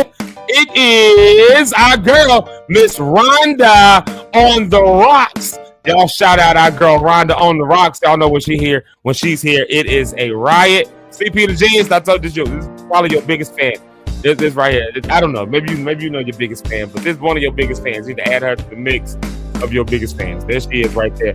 Miss Rhonda on the Rocks. I'm sure her team will probably reach out to you about being on her show too. So like she's a fan of yours, dog. Like, but Miss Rhonda on the Rocks, y'all know we love her. This is the woman who is like Rich said, she is disappearing right in front of our eyes. That's what she said. And you can of course find her on her podcast. I'm always push her podcast. That's dropping new stuff. They just did a live season last week with Miss Erica Nicole. Y'all see her when E speaks. Whenever you see that when E speaks, they come over here. That's Erica Nicole, and she's a whole vibe. She's a whole riot herself. She was a Healing Voices last time. So, anyways, her and Rhonda did the podcast last week as a live, and so you can go watch that on YouTube right there on that site. But like Rich said, she's also disappearing in front of our eyes. And why is she disappearing in front of our eyes? Well, she's disappearing in front of our eyes because she done had the surgery. Like she said, she done coined this phrase, and she should probably go ahead and coin it. If you ain't able, go ahead and get on that table. And so she is being very, very vulnerable with her journey of having the weight loss surgery. And so I've learned a lot just by listening to her and watching her and all that stuff. So y'all go and check out Miss Rhonda on the Rocks. Man, y'all are in here this morning. I love y'all for it. Y'all are here. Let's see. Who am I looking for? Oh, there it is right there.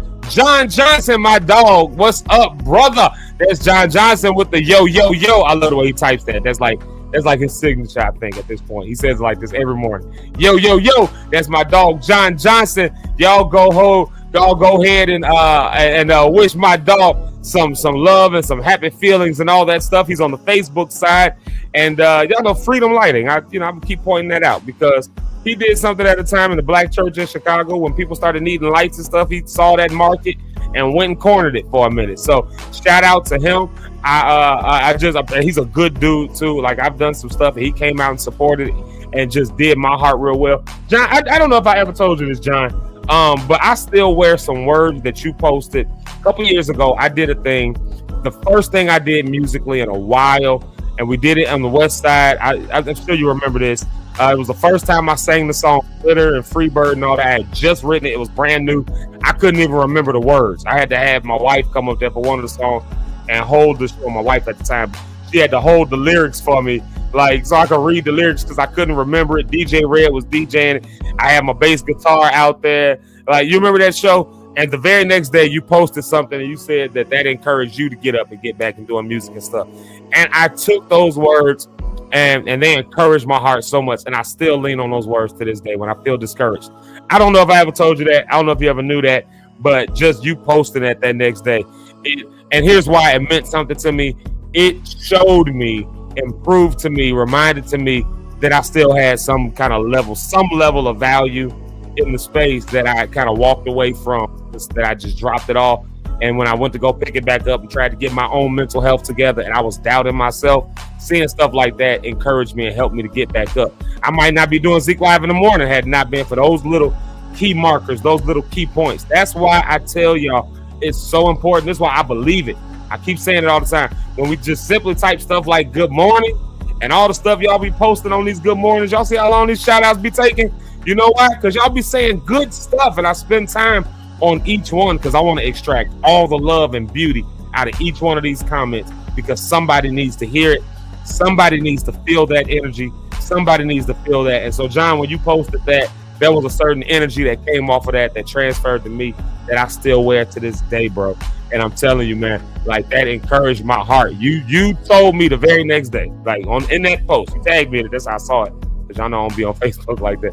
But you tagged me that's how I saw it. And it reminded me that I still had some level of value. I still had some level of worth. And it was just a simple post. You were just telling your testimony of your experience with what we had done that night, the vibe that we created. And man, that was one of the words that I still wear it to this day. There's something that I'm doing that may encourage and ignite somebody else. And that's why I love these morning shout outs. That's just why it's my favorite part of the show. Honestly, that's why it's one of my favorite parts of the show. Let's see here. I'm gonna keep going through here because there's so many. I've engaged so much with the comment and everything I've been saying. I'm trying to get through all of the stuff that I'm seeing because I want to like dive into some of the comments from the piggyback, and we'll do that in a minute here. We'll piggyback that in a minute because I see somebody backstage and I'm gonna bring them up in a minute. I got you. If y'all can see what was going on. I got you. Don't worry. No. That was my preparation. That was my prepping. You letting you know. Like, hey, y'all know I will accidentally just let me just put them up real quick. Y'all know. No, I got you. Yeah. I ain't gonna tell y'all who it is. We just gonna bring them up when it's time. Let's see here. But y'all got some of the good comments. We'll dive into we'll go back on the comments y'all's putting about other stuff when we get through the morning shout outs. Let's see here. Let's say good morning to my girl, Miss Shauna Marie. Y'all give it up for Shauna. I love Shauna. Shauna, I love you and your strength and your keeping it going. Just in you know what I mean when I say in spite of it all. That's your story to tell. I won't say it here. I don't want to react, but I'll just say your strength, your wisdom, your love, and your tenacity. Man, you are an inspiration, Shauna. You are an inspiration. I would encourage y'all. This is her on the Facebook side. She also has a YouTube. I can't think of what the name of the YouTube is because sometimes she's over here on the YouTube side as well. But I would encourage y'all, to go and right there on that Facebook, that comment that's on the screen, Shauna Marie, just go scroll through her page on Facebook and you'll see what I mean when I say her strength and her tenacity is an inspiration. Listen, I'm for real. Just go to her page, follow it, friend her or whatever. And trust me when I say her strength and her tenacity is one for the books. It is an inspiration that I don't even understand. When the Bible says that the Lord will give you a peace beyond understanding, a joy that is unspeakable, and when you start hearing phrases like that, there's the epitome of it right there on the screen, right there. That comment right there, that's the epitome of strength and tenacity. And I'm saying that to tell y'all, go follow her. Just trust me with it. Look, matter of fact, look, okay, so she put it in the comments right here, and so I can kind of say it then because I didn't even see that she put it. She said, today is a rough morning, but I'm trying to turn it around. Grief is getting the best of me. And I guess I'll say it because it's out there, it's public. It's not like it's not public. But Shauna lost her son, her young son. He was a baby, just a baby. I forget. Shauna, correct me if I'm wrong, but he wasn't even 3, I don't think, right? With 3, 4, not even correct me if I'm wrong, Shauna. I apologize if I got that wrong. But a mother, for parents to lose their young baby, I can't imagine. I cannot, my brain won't even let me figure out what that grief must feel like. I know what grief was to lose a grandparent. I know what grief was to lose, to have broken down relationships and, think you're about to get married and that don't happen. I've experienced some heavy grief. I cannot combine the two of those and imagine what it must be like to lose a child. And so, she talks through that kind of stuff on her Facebook and on her, she'll post different things and all that. So I'm saying I would encourage y'all, go and follow her with her show and everything. Just go follow that stuff because you see somebody working through it. So that's the importance of us saying good morning because people be grieving. I saw this from Brony Cat. See, y'all don't know what people be dealing with. They be saying good morning and doing all this stuff and they still be dealing. Because some of us, we all dealing with stuff. I told y'all what's going on with my wife and we still wish good morning We still speaking good morning. That's why that's the importance of the Zeke Live in the morning, Lockstar morning shout out period. Because all that good energy, we just flowing it through each other. It's one thing for me. It's one thing for Eric. It's one thing for Rich to be here. It's one thing for Rhonda to be here. But we just on screen. Y'all just looking at us. We're just spearheading the conversation that we're all having together. All the lock stars included. We're just spearheading the conversation of good energy, good vibes. Look at Brony Cat. My heart is hurting a little because I'm missing some key people in my life. My mind is in somewhat of a good place. And goals this week are almost complete. So there's a mixed bag of what's going on there. You see what I'm saying? Like, so, you know, we gotta reverence that for each other, and you gotta respect that for each other. And so the best thing we can do at some point is just simply, if nothing else, like Mama said earlier, smile somebody. Just wish them a good morning.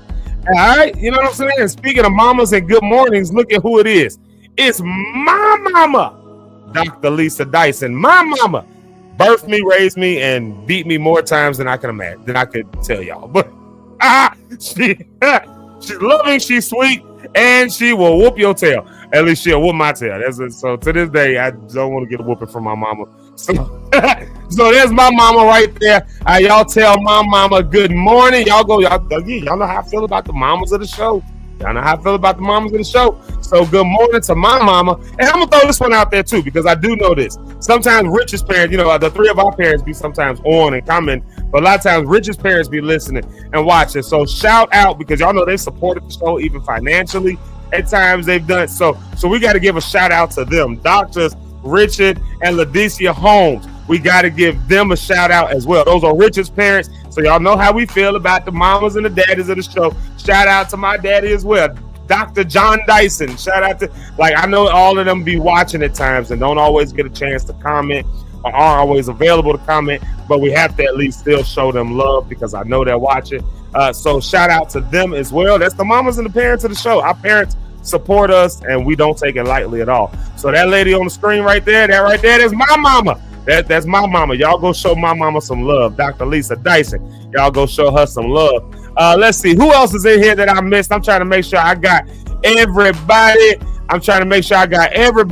Look who is my girl, Rita. Rita was at Healing Voices last week. Did my heart so good. I was like, Rita Rat, what's up? Like, so I had to go over there, of course, you know. I had to jump off the stage, go hug her, even though she was coming up there with us. But that's my girl. Like, Rita has been with me. If I told y'all some of the stuff that because we've traveled the country together, we've done all of that stuff. Rita has seen me at my best, at my worst, and has loved me through it all. Like, I remember when I was about to sign my record contract, and I had the whole group getting up at 5:30 in the morning praying on Zoom or Google Meets at the time. Like, and every morning, 5:30 for like a week. And there was sometimes it was just me and Rita for the first few minutes. And when I say every morning, she was with me. She showed me a whole different side of herself at that point. And I was like, yeah, that's my sister for real, y'all. So so nobody better not say nothing bad about Rita ever. Like, you know, now we'll joke around and be like, free Rita. We call it a gangster and all that stuff like that, you know. But that's all love. Y'all see how we do the people we love. We just be teasing them. We call Ari an alcoholic. We call Rita a jailbird. We call, you know, we tease people. You know, we just, that's what we do. But that's from a place of love. We do it, but you better not do it. It's one of them. Like, you know what I'm saying? You can't say nothing bad about our people. We do. That's my sister for real. So y'all say good morning to Rita. Y'all say good morning to my to Rita Rat. There she is right there. Marcus is requesting Blessings by Brandon P. I think I will play that on the next break as well. Because we didn't talk about all these blessings. But let me see here. I got to change the track real quick. Y'all. I've been talking about it since we've been here. I got to change the track. Let me see. Which one do I want to play? I'm going to play. Oh, I don't even see it in here. Oh, there it is right there. Okay, I'm tripping. It's at the bottom. I got to play this right here because when I announced that I was married, this is what I put. This is who I put. You know, this woman right here, the woman right there, Miss Kimyata. This is Kimyata Locke, formerly Miss Kimyata Panky. This is Kimyata Locke. That's my wife. I'm gonna call her the first lady of the show. Y'all go show my wife love. Y'all go us some love. Now, not too much love. I give her the love. Yeah, I give her the love. Now, y'all can tell my wife to love her. Y'all keep her lifted in prayer. Y'all keep her lifted up, man. Keep us lifted up. She's in the hospital bed right now, still watching us, still logged in. I'm actually glad to see her on here this morning because by the time I left her last night, I turned all the lights off, and luckily it was quiet enough at that time. It was, the TV was off, everything, and so seeing her up and watching the show this morning does my heart good. I'm about to cry. Like, it does my heart good because it means my wife is doing all right this morning. And I haven't talked to her yet this morning. So seeing her on here, y'all go show her some love. Wish her some love. That's my wife. I love her, obviously, enough to put a ring on it. I liked it and I put a ring on it. So there you have it. So period. Now, there you have it. That's my lady, my girl, my girlfriend. There she is, Miss Kenyatta Locke. That's my girl. Now I can say it's my girlfriend and feel like it's fun to say it. When you get old, you can't be calling people your boyfriend, your girlfriend. But now I can say that's my girlfriend. That's my girlfriend on the screen right there. There she go. Why you put these crying faces on here, babe? It's one of those happy cries. Like, oh yeah, I get it. Okay. Yep, that's my baby, y'all. That's my baby. Man, I gotta tell y'all the story. I'll wait till I bring somebody on. I ain't gonna tell y'all who it is. I'm gonna just put them on here and watch how y'all respond. Because I know y'all gonna respond crazy. I always do. I tell the story when she comes on about how last night went. Because it was crazy, bro. Last night was crazy. I mean, crazy. Yeah. So, yeah. But when y'all know. When a man see his wife, in tears, you feel like you want to just fight everybody in the room. You feel like you gotta figure out, am I gonna fight? Or am I gonna be the calm one? I had to figure that out last night. I had to figure that out. I had to sort through some stuff last night. So we'll talk about that in a minute. Let me say good morning to my girl, Miss Connie. Yo, Connie, what's up? You still in that town? That's my girl. We all grew up together in Kankakee, sang together, gospel choir and all that stuff. And then one day I was in Indianapolis at a show or something, and Connie was there. And I was like, oh, is that how that happened, Connie? I think I found out you was in Indianapolis when I was down there in Indianapolis. And I was like, what you doing here? You see people from your old school, you lose your mind a little bit, especially when they from my little town, Kankakee. When people come from my little town, we lose our mind. So, yeah. So, anyways, there's the morning shout outs right there, y'all. I appreciate y'all. Listen, I'm going to say this one more time. I'm going to say it one more again. The morning shout outs are such an important time. It's not just my favorite time. It is an important time. I think it is, it is an important time because y'all saw a few comments that we put on there. The different stuff that's going on. I just told y'all, my wife, she's in the hospital. Look at Brony Cat say, hey, some of the stuff in my heart, I'm missing some people in my life, and that's having an impact on me. Look at Shauna, I'm grieving this morning, but hey, I'm still trying to make it through. And I'm sure if we went down the line and all of y'all, said what you had going on in your life, I'm sure everybody would have something they can put about why this day should be a horrible, awful, no good, very bad day. You know what I mean? Terrible, horrible. What was it? What's the name of that book? What was it? Alex and the Terrible, Horrible, No Good, Very Bad Day? Yeah. Like, you know what I'm saying? Like, you can probably post every reason why you should have a terrible, horrible, no good, very bad day. But also, just getting that good energy and that good love, oh my God, it just does something. So I don't know. I think it's an important part of the show. I think of all the parts of the show, I spend time there because I do think it is one of the more important parts of the show. I really stand on that. I really firmly believe that. So thank y'all for at least commenting, saying good morning. Thank y'all for the amazing words y'all posted. There was a time where Brony Cat would post a bunch of words on there, and I would call the church announcement, let everybody else just be kind of good morning. Now everybody is typing in all of these really big, statements, and man, the blessings that y'all are sending through these interweb waves, through Al Gore's interwebs. These, the blessings y'all are sending through that. We feel that energy. We feel that love. And I think I can speak for all the Lock Stars and let them all know that is exactly, what's happening in there. So I appreciate y'all. I do. Thank y'all for locking in. Let's go ahead to a quick music break. We're going to come right back. I'm going to go ahead with the special request. This is Blessings by Brandon P. Here it is right here by special request. And then we'll be right back. We'll play a couple songs. We're coming right back. Yeah. It keeps bringing me joy. Each blessing I receive, it keeps bringing me joy. Yeah, okay. Blessing to coming in front of me. Coming in front. I'm in the cup with a bag on me. How you feel? Like I got my peace in this heavenly? Yes. We not the same. Keeping the fake up under me. You know. Yeah, I gotta go. I'm in the lead. Yeah, no checking the scope. Plain to see. You reap what you sow. You cannot face me, I gotta say this life is amazing, yeah. 1, 2, 3, 4, 5. Please say my life. Coming with that talk. Please don't kill my vibe. Shorty got that walk. She know what I like, yeah. With the gang and it's so tight, yeah. Okay, I'm in the still, I got the truth. Look at the pedigree. Okay, I never lose when I'm on the move. I'm leaning on the G. Okay, dipped in the water, only the Father coming in clutch for me. Coming in clutch, coming in clutch, coming in, yeah. Blessings falling down on me. It keeps bringing me joy. Each blessing I receive, it keeps bringing me joy. Look, you bring me joy. Yeah, you problems I avoid. Why would I give up my core? Belief in you gon' change my world. Make me feel like I'm the world. You, well, maybe I'm not sure. Just make me your the vessel. I won't wrestle with you, Lord. I got all these blessings, man. I'm gon' need a new umbrella. We don't do that stressing, baby. Faith gon' work in any weather. Once I gave him all of me, I just hit the Hall of Fame. We take Jesus over shame. Got no limits, but he not dead. They say no, I'm still a saint. Yeah, I got a lot to prove. Fill my life with room. Yeah, I got that tune. Yes, I couldn't help it, my confession. Tell him I'm about to bloom. He wrote me up from the womb. Blessings come soon. Blessings falling down on me. It keeps bringing me joy.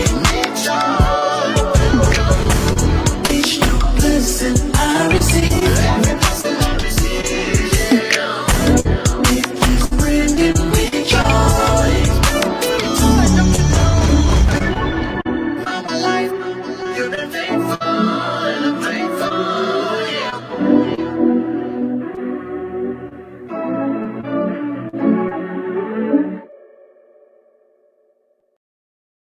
What's going on, y'all? This is CP the Genius. I'm at the Create Place, and this is my song, Imperfect.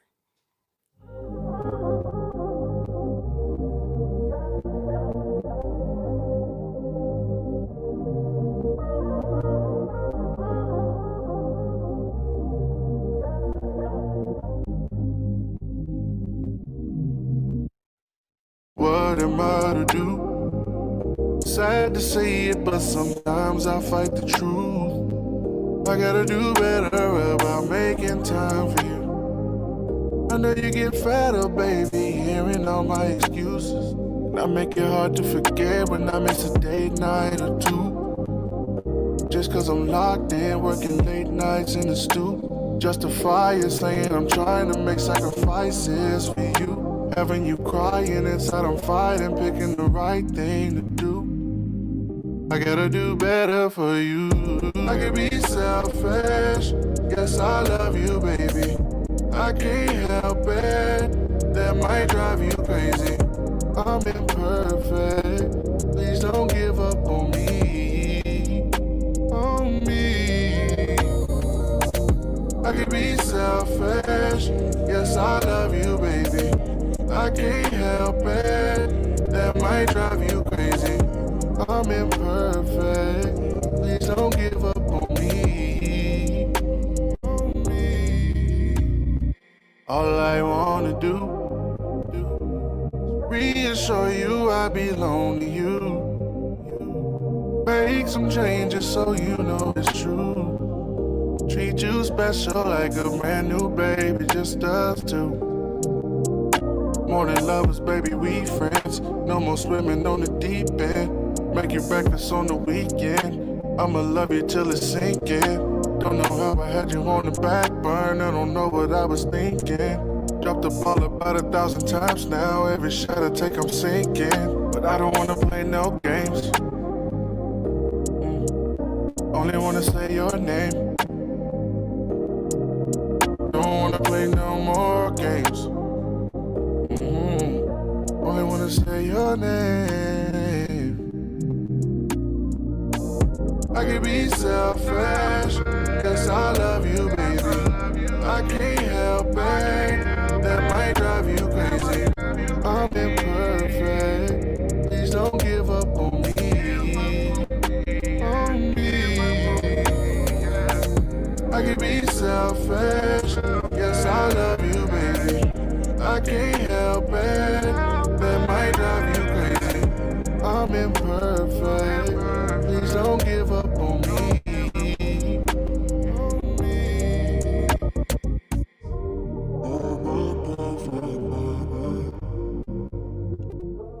Yeah. And we back. Look at that, man. Brandon P with blessings and CP the genius. Man, I love that song. Imperfect. I can be selfish. Please don't give up.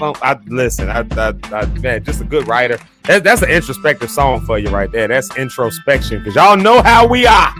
Y'all know how we are. Yes. Yes. Look at this right here. I'm looking at the comments one more time in here, and I saw Connie said that Shauna is her shero. I love that. And then look at this right here. Look at Shauna. She told us she grieving today, and she's still encouraging people. Y'all see that? She's still encouraging people. I love you so much. I promise to push as long as God allows. He got us. Listen, see? The comments are important, y'all. I don't know how else to say it. They important. All right, y'all. Let me welcome a couple people to the stage real quick. I guess I'll go ladies first because I already know how y'all gonna do when she come on. I'm gonna have all kind of capital letters and exclamation points and emojis. So go ahead, get your stuff ready. For my sister, my girl, Miss Rhonda on the rocks. There she is. Good morning. Such a warm welcome. Good morning, everybody. It is Wild Out Wednesday. Hey, that's why not? Wild Out Wednesday. Okay, I'm gonna take that one too. Why not Wednesday? Wild Out Wednesday and why not Wednesday? So here we go. We got, I think, 6 by this time. I think we have 6 titles now. Wild Out Wednesday. I am especially excited today because today is July 30th and I officially can eat solid foods. Come on and give him glory. Oh! Come on! Yeah! Food! Oh my goodness, I'm so excited. So I just dawned on me. I saw you eating backstage. It just, it's crazy. I didn't even put 2 and 2 together. Like, oh, Rhonda's eating right now. Like, I didn't even put 2 and 2 together because it's so normal for people to eat. You know what I mean? Like, but the fact that that's actually a big deal today that you ate. Like, what's the first thing you ate? I've been eating eggs, but I have plans later to eat like a piece of salmon. Probably not the whole thing, obviously, but salmon is what I've been like. That's what I want. When I can eat like solid foods, I want some salmon. So I have plans later for salmon, but oh my God, I don't know, it makes me a little emotional, and you want to play this song because you just hate me. It was hard to believe like how fast this time has gone by, and to think like a month ago I was just drinking liquids like broth and water, and so to like have gotten to the place where I can like eat soft to solid foods now. Of course I still can't go too hard, obviously, but to just be in this place, I'm like 37 to 38 pounds down. So things are doing what they're supposed to do, and I'm just very grateful. So thankful to everyone who's just prayed for me during this time, and people who've been like, well, what can you eat? Yeah. Like, so are you eating food now? No, I'm not. Oh, well, what can you eat? Well, I can eat this, that, and the third. Okay, well, All right, well, you look good. So I just appreciate everyone who has had kind things to say and who's been concerned just about me throughout this process. It's still, a process. Like, I can't just go to Golden Corral and tear some stuff. That's not a thing. It will never be a thing. So long as I live. But to be able to, like, I don't know. I went to the Harrisons. Their sons graduated from college, so they had a graduation party on Sunday in Kankakee, in Bourbonnais, and it was so much food out there, and I was just like, oh, I can't have none of this. Like, what you walk around just smelling stuff like? Well, I did eat like they had some grilled chicken, and so I took the skin off and ate like a little bit of the grilled chicken thigh, but I had to chew it until it was liquid, basically. So that was fine. And just in those situations, you just worry about being sick. You at somebody else's house, you know what I'm saying? Yeah. For me, I was like, I'm gonna taste this chicken. If anything happens, I'm gonna stop because I don't want to be sick out here. I'm like an hour away from my house. I don't have time to be sick. So, and I drove myself, so it was just. But yeah, anyway, that's all I have to say. I'm just grateful for this day because it is the day that the Lord has made, and I'm grateful over that salmon, and I'm gonna be glad in it. Hey, well, there y'all have it right there. There's a testimony on Wednesday right there. Sounds like we made it Wednesday, so there's another day. We done made it. We made it to the day that Rhonda can eat, and so this is a big deal. And so we of course, y'all know y'all can track her journey, of course, on the Rhonda on the Rocks podcast, but also on the Rhonda Reimagine podcast or site, should I say? But the Rhonda Reimagine page, I guess I'll say it that way. Yeah.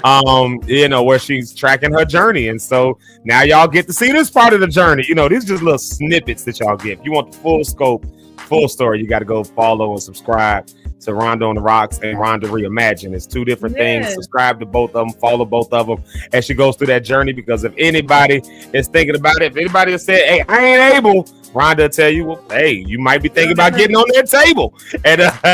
But you need to know what that looks like, and you want to view, now, as I was talking about, not just get the opinion of somebody else, but at least see what somebody else actually is experiencing, so you can see it firsthand. Rhonda's made herself vulnerable with that, so I would encourage y'all to go and subscribe and follow on her pages with all of that, because like I said, it is, it's good, and I love anybody that's vulnerable. So there you have it right there. All right, let me bring the next person to the stage real quick. This man, he's here for just a quick minute. Y'all know he's out of town right now. He has to work and do all that stuff, but he popped in for a moment to say good morning to everybody. Let's welcome to the stage. Y'all love him, and it's Rhonda's favorite. Rhonda's like, oh, okay. Speak those things that are not as though they were Wednesday. I guess that's y'all welcome my dog, my brother, my friend, one who has managed my career and given me more opportunities than I can ever dream, and who I am eternally grateful for. My dog, Mr. Eric Rideout, or as he put it on here, Mr. Amazing. You know what, Zeke? I say that because that's the truth. That's your Mr. Amazing, or what? People feel that way. You know what I mean? It's like, if you could just get inside of my inbox for a day, your head would be pumped up too. Hello, everybody. And Rhonda, how are you? No, not in a bad way. I'm glad to be here today. Much success on being able to eat like the rest of us now. I'm happy for you, because I know that was suffering to just drink all the time. That had to be hard. And to be around food and people celebrating and enjoying chicken and all this stuff, and all you could do is drink water and fruit juice. So I know for you, this is an amazing time. So congrats on your journey. All right. Wow. All right.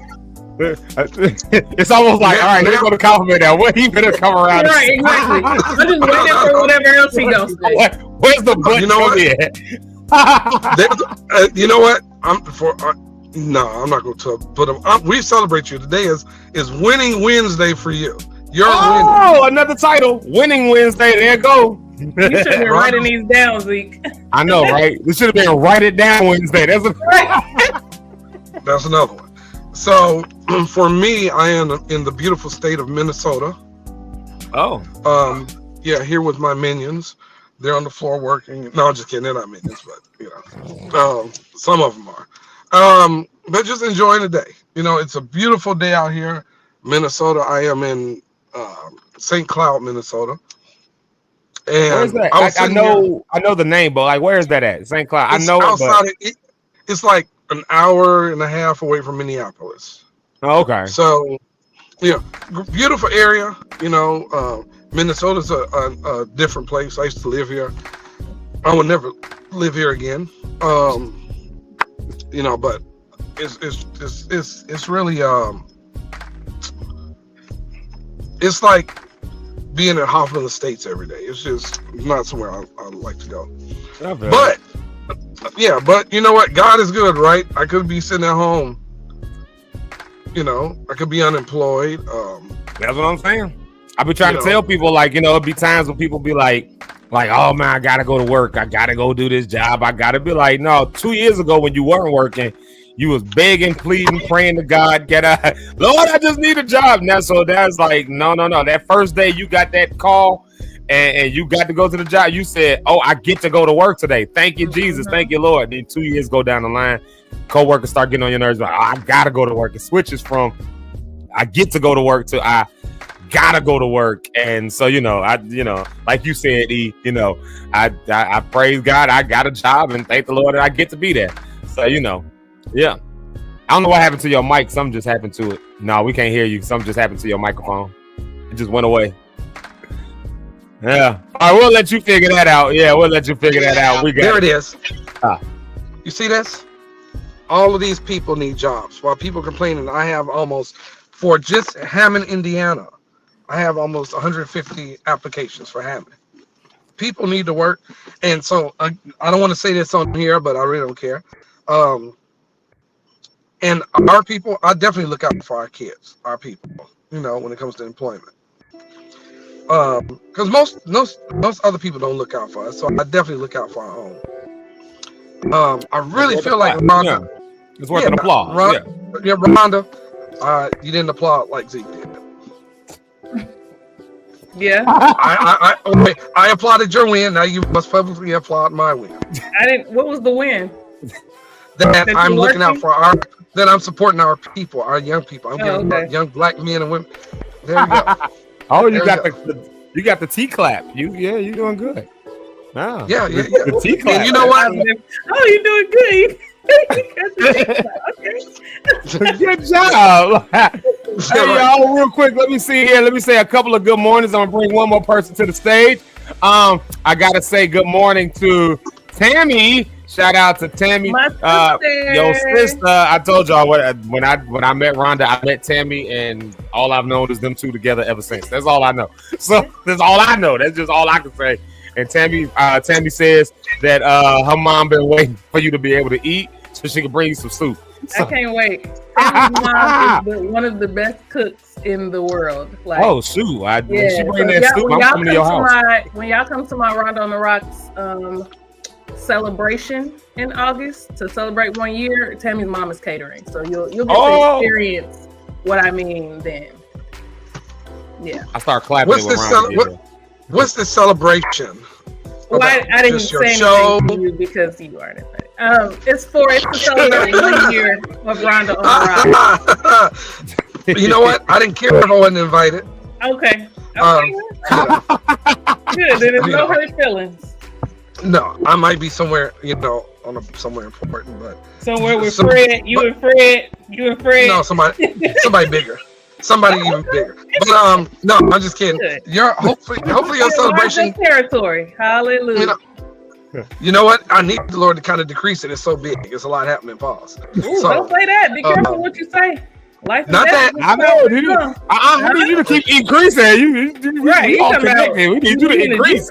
What? Yeah, we need to increase. Yeah. We're just saying you a what team. I mean by that is it's like so much is coming this way. Pause. Mm-hmm. That it's like a lot of stuff happening, and it's like like the phone calls, like somebody from a BET situation. somebody for a show that Rhonda might go on in Chicago. I want to put her name in the bucket. It's a love. What is it? One of those shows when the women are looking for the right man. Ready to Love? Yeah, they keep calling me, ask me to work on the show with them and help put some stuff together. I didn't know what that was, but the guy hit me, the producer, like, hey man, we might need your hand in this. Can you help out? I'm like, cool, whoever you are. And I got a few other things, but yeah, Ready for Love. So you know what it is. Well, that's why I say we gotta we help you build your team up instead of decrease. We're gonna pray for increase in other areas, such as increase in your team, therefore you can have increase in your capacity, because you got too much in you to decrease. You got pause. You got too much in you. You got too much in you to decrease, and too many people's destinies have been tied to you. That's why I especially be praying for you. I'd be like, Lord, help Eric see the light of how he done help so many people. Y'all get the chance to see Eric on his on trolling Eric and all that, but what y'all don't really see, and I really get it, what y'all don't see is the behind the scenes version of him that has launched so many careers, all that stuff like that. And I gotta say good morning to this person real quick. Here goes Miss Ursula Ellis. Y'all shout out to her. Y'all know when she says amen. And so come to find out, she's a good cook too, apparently. That's what Merv Hammond said yesterday, and we still ain't figured out this question. Where in the world can we pick up our plates? Rhonda on the Rocks can eat now, Ursula Ellis. So if you're gonna go tell us where to pick up a plate, let Rhonda know, and then make her a big plate. She can only eat so much, and we'll just eat the rest of it. There's ways around this. And then let me see, I gotta say good morning to Jeremy Sanders. Whatever y'all do, I don't know if I want a plate that came from Jeremy's house, because the macaroni and cheese was probably done on the stove top. Ain't no banana pudding coming with it.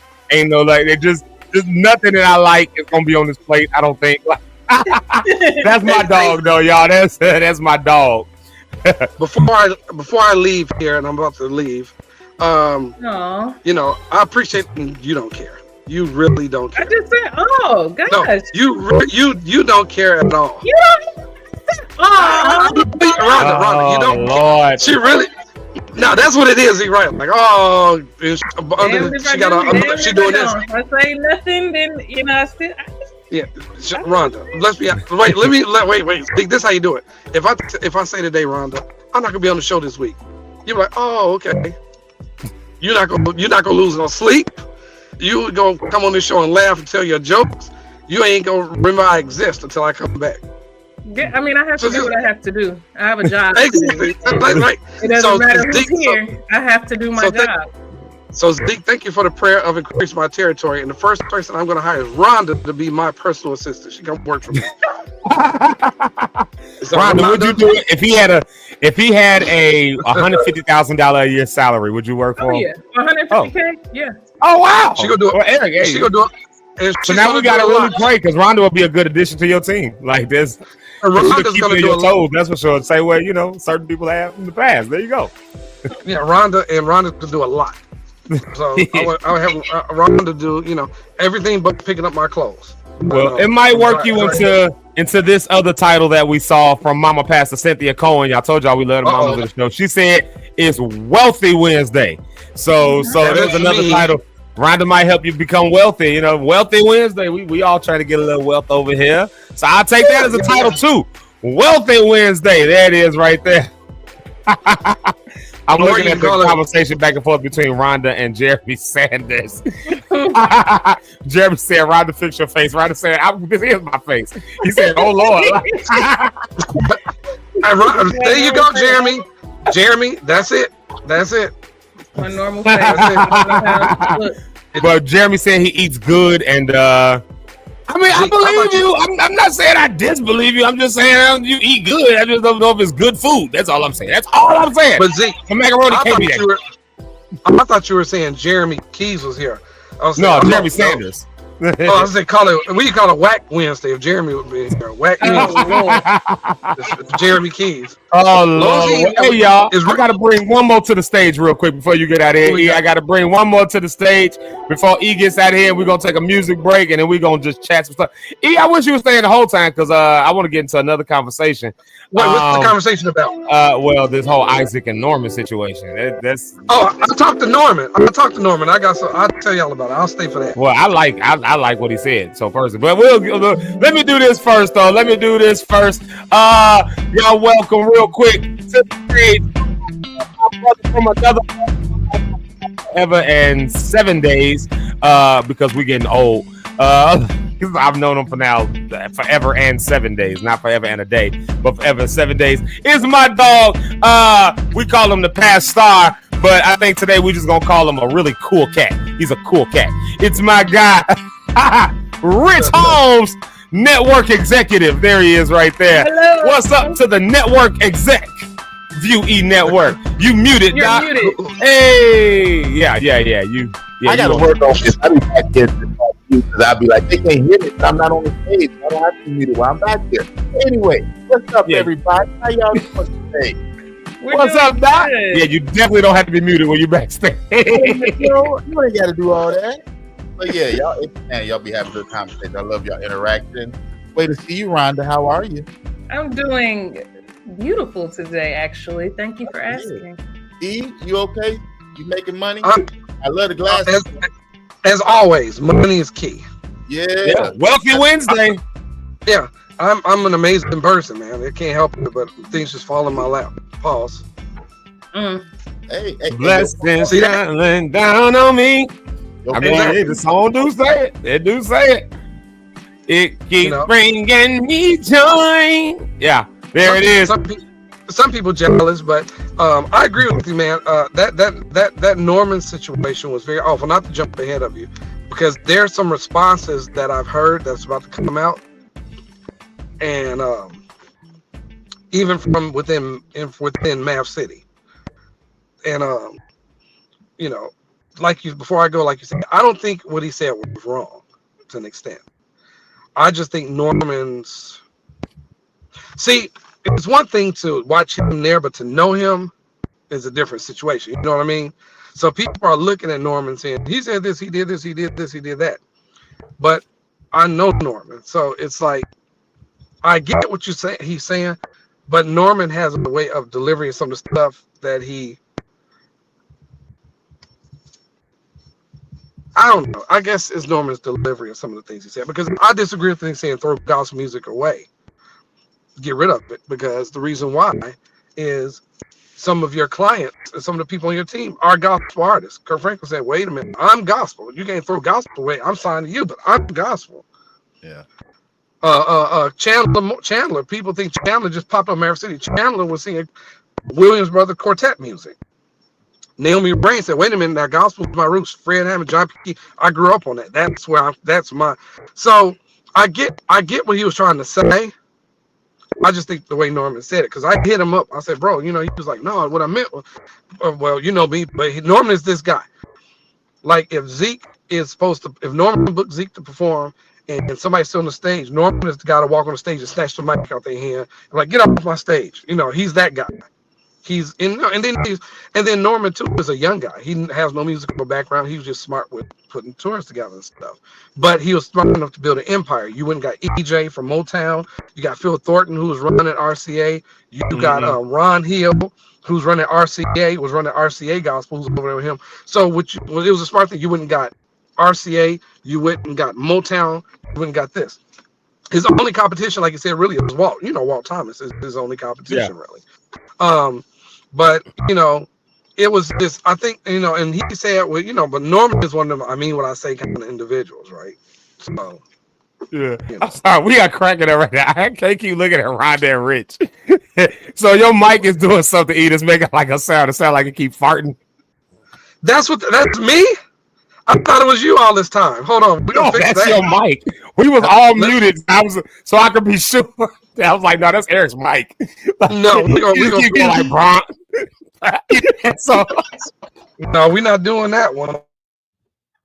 Okay, now does it sound like I'm sitting here trying to hold it together because you saying some good stuff. Like I'm with you, and I saw that I went to the private chat and I saw back there and somebody said, "Is that your mic, Zeke?" And I'm like, "No, that's Eric's mic doing that."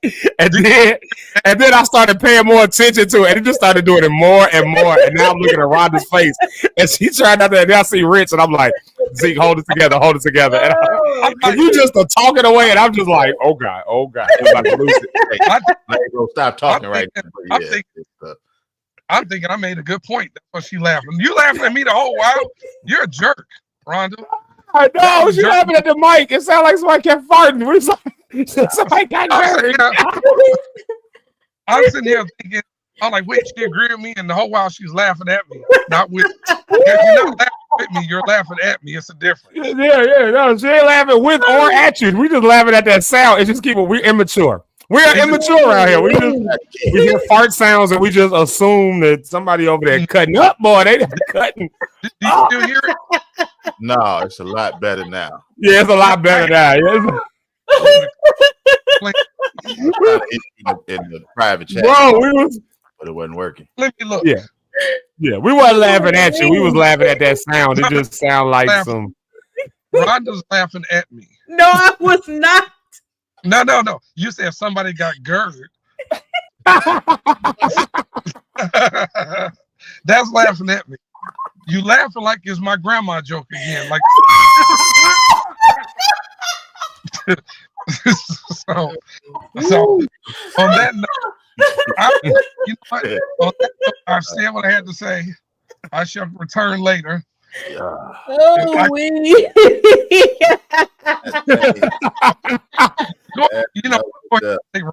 Green so she composed herself. No, it's the noise happening. Your own mama, Eric. Your own mama. What? Oh, she just as bad as Rhonda. Get on over there. That thing was, boy, that thing was, I don't know what it was that was making it do it. It just kept doing that noise. We just like, and I heard it a few times, but once they pointed it out and I seen it in the comments, I just heard it over and over. And I'm like, all right, Zeke, hold it together. That I told you I heard on you Friday, like a burping, like noise. Yeah.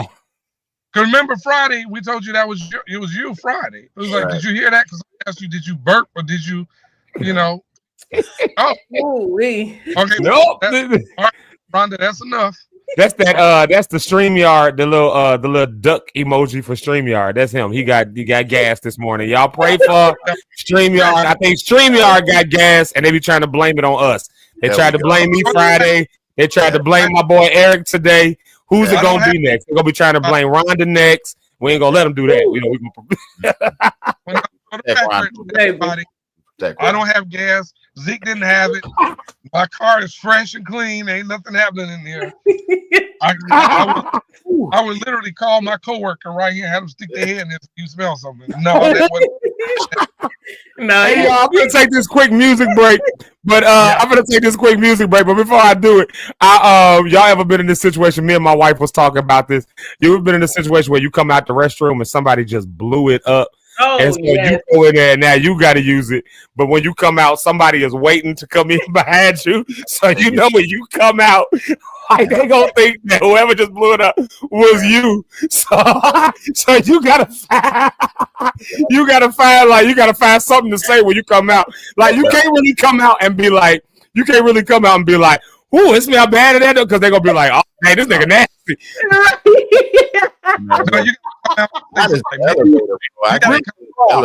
What do you say when you come out the bathroom in that situation? What do you say? Real quick, what do y'all say? Whoever was in there killed him. So I can't use this. How you? I'm not to say lie. You can come out like you just walked in and walk right back out. Like, oh man, I can't use it in there. They tore this bathroom up. That's how you do it. They're like, oh, that's a good move. That's a good move. That's a good move. I'm just gonna. But what if they was waiting for you for like, I don't know, let's say like 3 minutes already, and you come out saying, "I can't use it in there," because like, I've been standing here for 3 minutes. You was clearly using it. Like I heard the toilet flush. I heard you flush the toilet. I heard you wash your hands. I heard the hand dryer. So what do you mean you can't use it? Like I heard That's you. That's too suspect. It's clearly was you. You stank. I'm gonna look at him right in the face and say it wasn't me. That's all I'm gonna do. And keep it moving. Yeah, you gotta walk out and be like, listen, that smell was not me. Yeah. No, Well, I think I would just say like, might want to hold your breath before you go in there. It wasn't me, but it's foul. You know, I don't know. Yeah.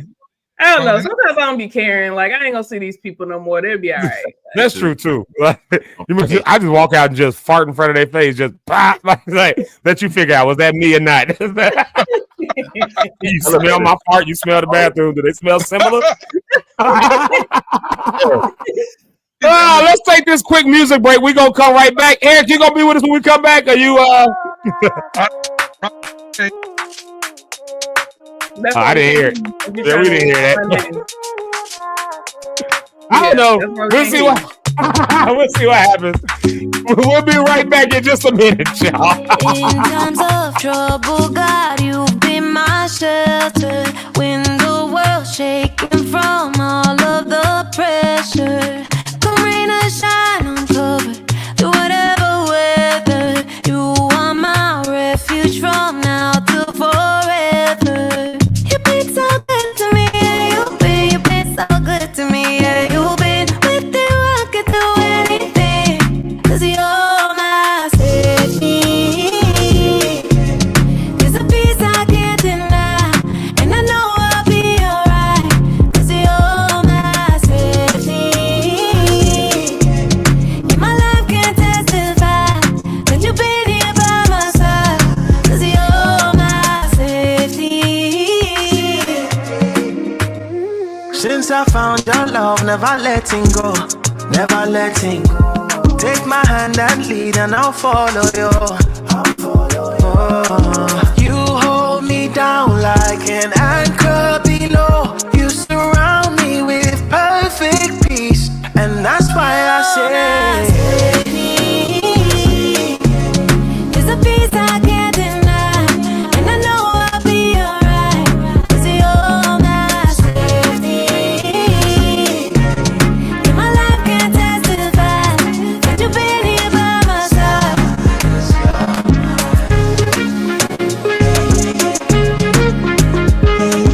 You're my safety.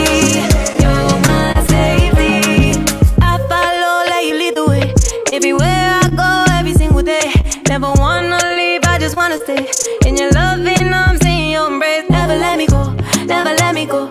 When I'm on a high or even when I'm low, everything's aligned, I feel it in my soul. 'Cause I know you've been so good to me, yeah. You've been so good to me, yeah. You've been with you, I could do anything, 'cause you're my safety. There's a peace I can't deny, and I know I'll be alright, 'cause you're my safety. You're my safety. You're my safety. I will be running to you. You're my safety. You're my safety. So hide me, hide me, hide me in your loving arms. You're my safety. You're my safety.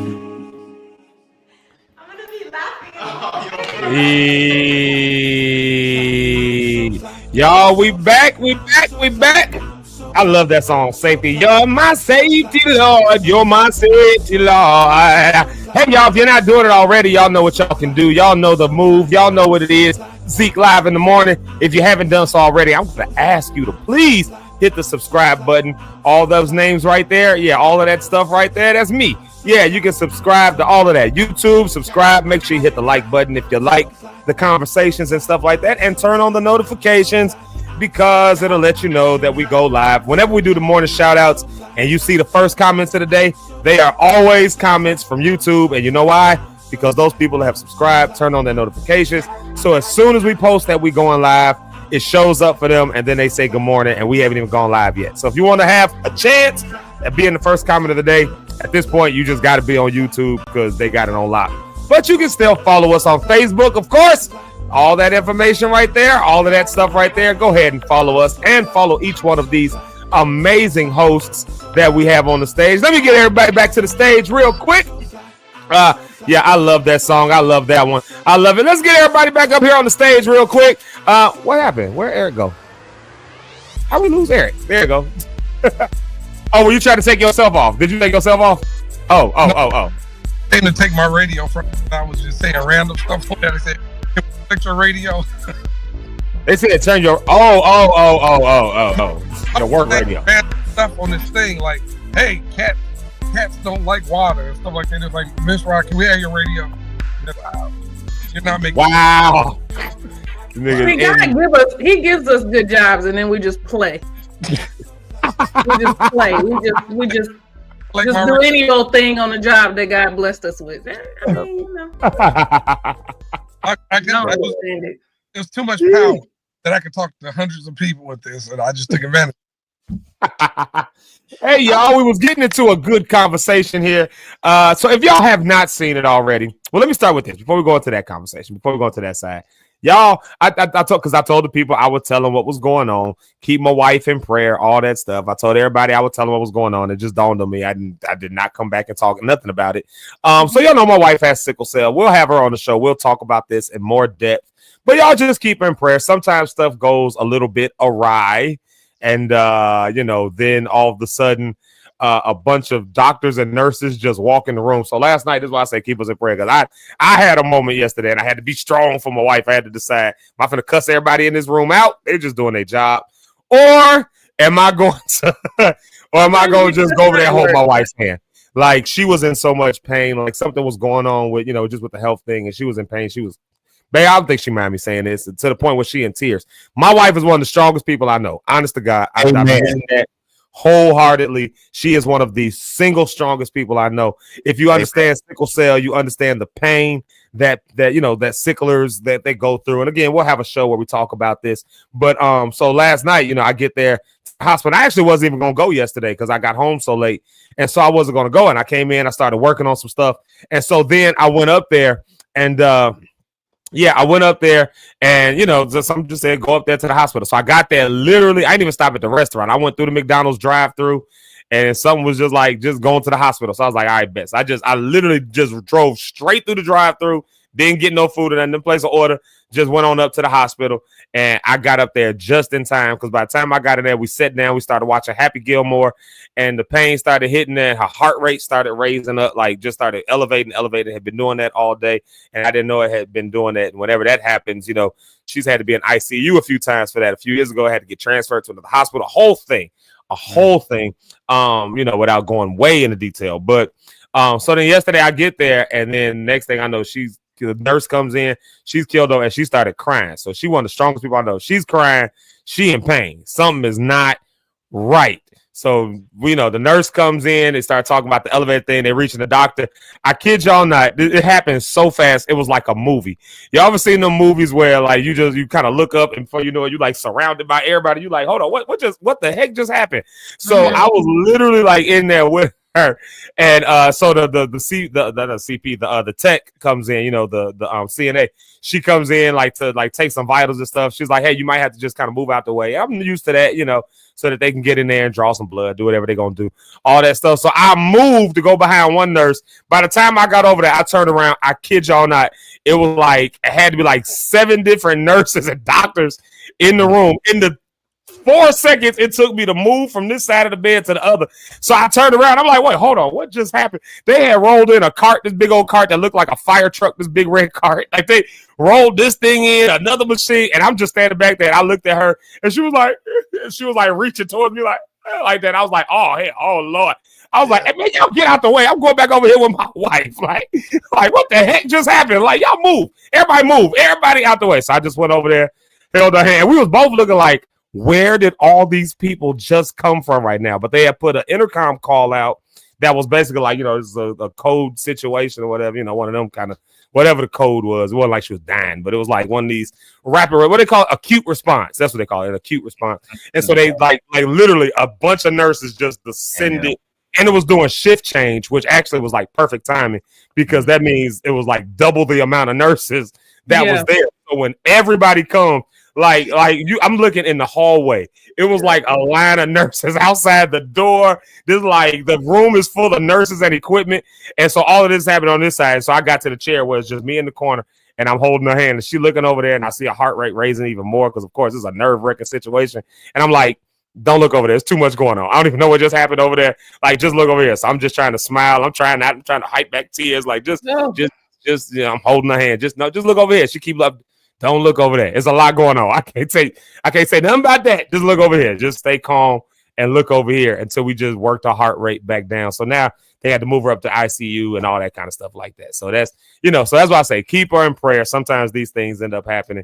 And I just ended up staying up there really, really late last night until eventually it was like, nigga, you got to go home. Like, you got to go home and get a couple hours of sleep. So yeah. So y'all keep my family in prayer just in that. That's some of the crazy stuff that we got to deal with, when you deal with that. So just keep us in prayer. There you go. Yeah, it was crazy work. Yeah, it was crazy work. Y'all see her laughing in here right now because it was so funny after it was done. Like, and then I had to keep up from laughing because we started just laughing about the thing. Because now the laughing, of course, was raising our heart rate. I'm like, babe, don't laugh. Just don't. Like, because we was like, where did it? And they left that red truck, and I was like, who brought this fire truck in here? Like, this is big red cart that had like machines and equipment in it, but like bright red. Like, where did you get this fire truck from? A crash cart. That's what you call it. Yeah, the crash cart. Oh, yeah, your mama even know what that is. Look at that. Yeah, the crash cart. Okay. Yeah. So it was, we was just like, it was like, where did that come from? Like, it just appeared. I kid y'all not.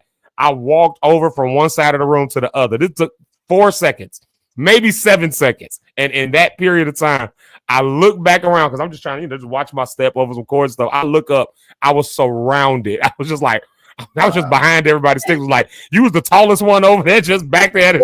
And she was looking like, yeah.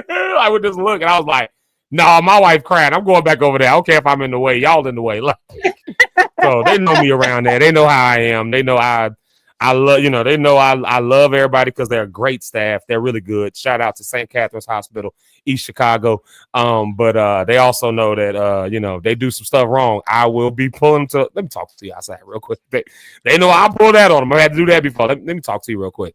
So when she says she in pain, y'all make sure y'all get in there quick. Don't let me have you waiting no more. Don't let me hear that no more. So yeah. Yeah. When a man loves a woman. Yeah. That's how it is, though. Yeah, it has to happen fast. The staff doesn't want anything to happen that's critical. Yeah, and that's, like literally that stuff. We've seen her go, like the last time something like that happened, she blacked out for me. She was, practically in a coma for a minute. So it was crazy work, She didn't even know what happened to her. She just looked up. She was in a different room. Like, how did I get in here? Oh, babe, the doctor called my phone and told me to be like this. So it was one of them. So, yeah. So we thank God that, they were able to catch it. Shout out to the staff over there. She's doing well. She's on here on the show this morning. So, so that means she's doing all right. So, yep. So I did at least want to let y'all know, just check in with everybody because I told everybody I would let them know what happened and why I was like, y'all keep us in prayer. And that's a little bit of the behind the scenes that be just, in our life. So pray for people who deal with that stuff, Yeah. You've had a week, Monday, whatever was going on Monday. Monday was a work thing. I know, right. I know. Monday you text like, it's an emergency. I'm like, oh, Lord. Oh, yeah. Yeah. I mean, I literally almost thought about details. He just goes, hey, I'm not going to be able to get on the show. It's something super pressing and emergent. And so we're like, is there something we can I know, and I didn't get Is there something? Nope, I'm not going to be able to do it. I'll let you guys know later. I'll update. We never get an update. So don't. I know I didn't do an update because the day just took off. Like it was such a long day, and I had like a big visit that was happening that day. So it was like something that if I didn't jump on it at that moment, I wasn't going to be able to jump on it until literally probably that night.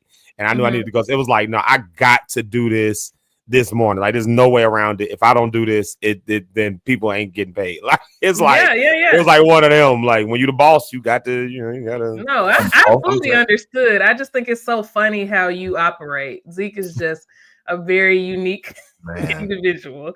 It was like, hey, I'm not gonna be able to do it. It's something emergent. So of course, the first thing I'm thinking is sticks. I'm not thinking about work. And so I'm like, hello, is everything okay? How do you want us to pray? Like, I'm immediately an evangelist all of a sudden. Like, how do you want us to pray, brother? What do you need us to do? Should we fast this morning? I mean, I'm fasting for the last 7 weeks, but do you want us to fast? Like, how do you want us to do this? He's like, yeah, you pay the cost to be the boss. Like, nigga, what is it? Like, what do you mean? Give me some context. I'll circle back now. I'll update you guys later. This is the first time I've talked to Zeke this morning on this. I'm sorry, y'all. I'm sorry. I was doing so many things at one time in that moment. It was just like, that's what ultimately made me say, you know what? It's better if I just don't do the show this morning because I'm gonna be trying to be like, I'm gonna be all off. Too much is gonna be happening. It was too last minute to be like, hey y'all, can I lean on y'all for this? I wasn't gonna do that to you, like it was just like, hey, we could take a day. I think we'll be all right. We could take a day. It would be all right. But then this morning it was gonna be like, I need to take a day. Like I need to just be at the hospital with my wife, spend the night up there, do all that. And I was like, dang, I just did this yesterday though. I can't do it twice for two different reasons on that. You actually can. Why? Because this is Zeke Live in the morning. And why? This is y'all. Every time I'm on here, y'all get the behind the scenes. This is how I talk to Zeke when we get off this show. You do have help. So you could have said yesterday, hey, there's a lot going on. Can somebody do the show this morning? And we would have figured it out. I would even let Eric get on. See that? I would have allowed him to be on the stage today, but you just have I mean, if you say the word, we can figure it out. We've done it before. Me and Richard had a whole show, and it was great. The views were, I mean, in the hundreds of thousands, I'm sure. So, I would have called Jamaica like, hey, what are you doing in the morning? Cheeks Live is hot. The mic is hot. Cheeks Live is hot. We gotta act now. Cheeks Live is happening. It's happening. I wanted to be on this morning. That's the other side of it too. Like I said, those morning shout outs, I don't think people realize like how when I say that's one of my favorite parts of the show, that's an energy that I feel coming from everybody else. That even when other people are going through their stuff and they dealing with their stuff, to still get on and just speak good morning. Just say, like when I see those words from Marcus, when I see those words from Abronia, when I see now everybody started to type big comments. I see your mama around to doing stuff. I see my mama get on saying stuff. I see Eric's mama, the mamas be on here. They be on us. Mama Sherry, she be on here. Marcus and Jamaica was on here with some like everybody just saying these really, really encouraging words.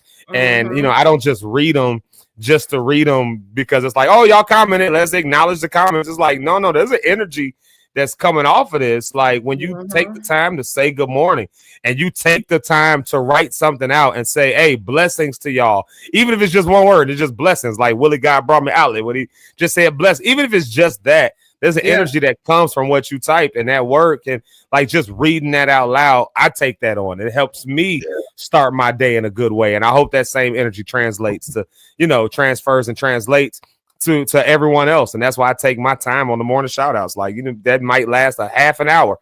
And that's because I want to extract all the good. I don't want to just go through, Jamaica said good morning. Oh, Marcus says good morning. You can read what he wrote there. Let's go to the next. And maybe there will be a day where we end up having to kind of do that because it'll be 300 comments. And there's no way possible we can do the whole show and read all the comments.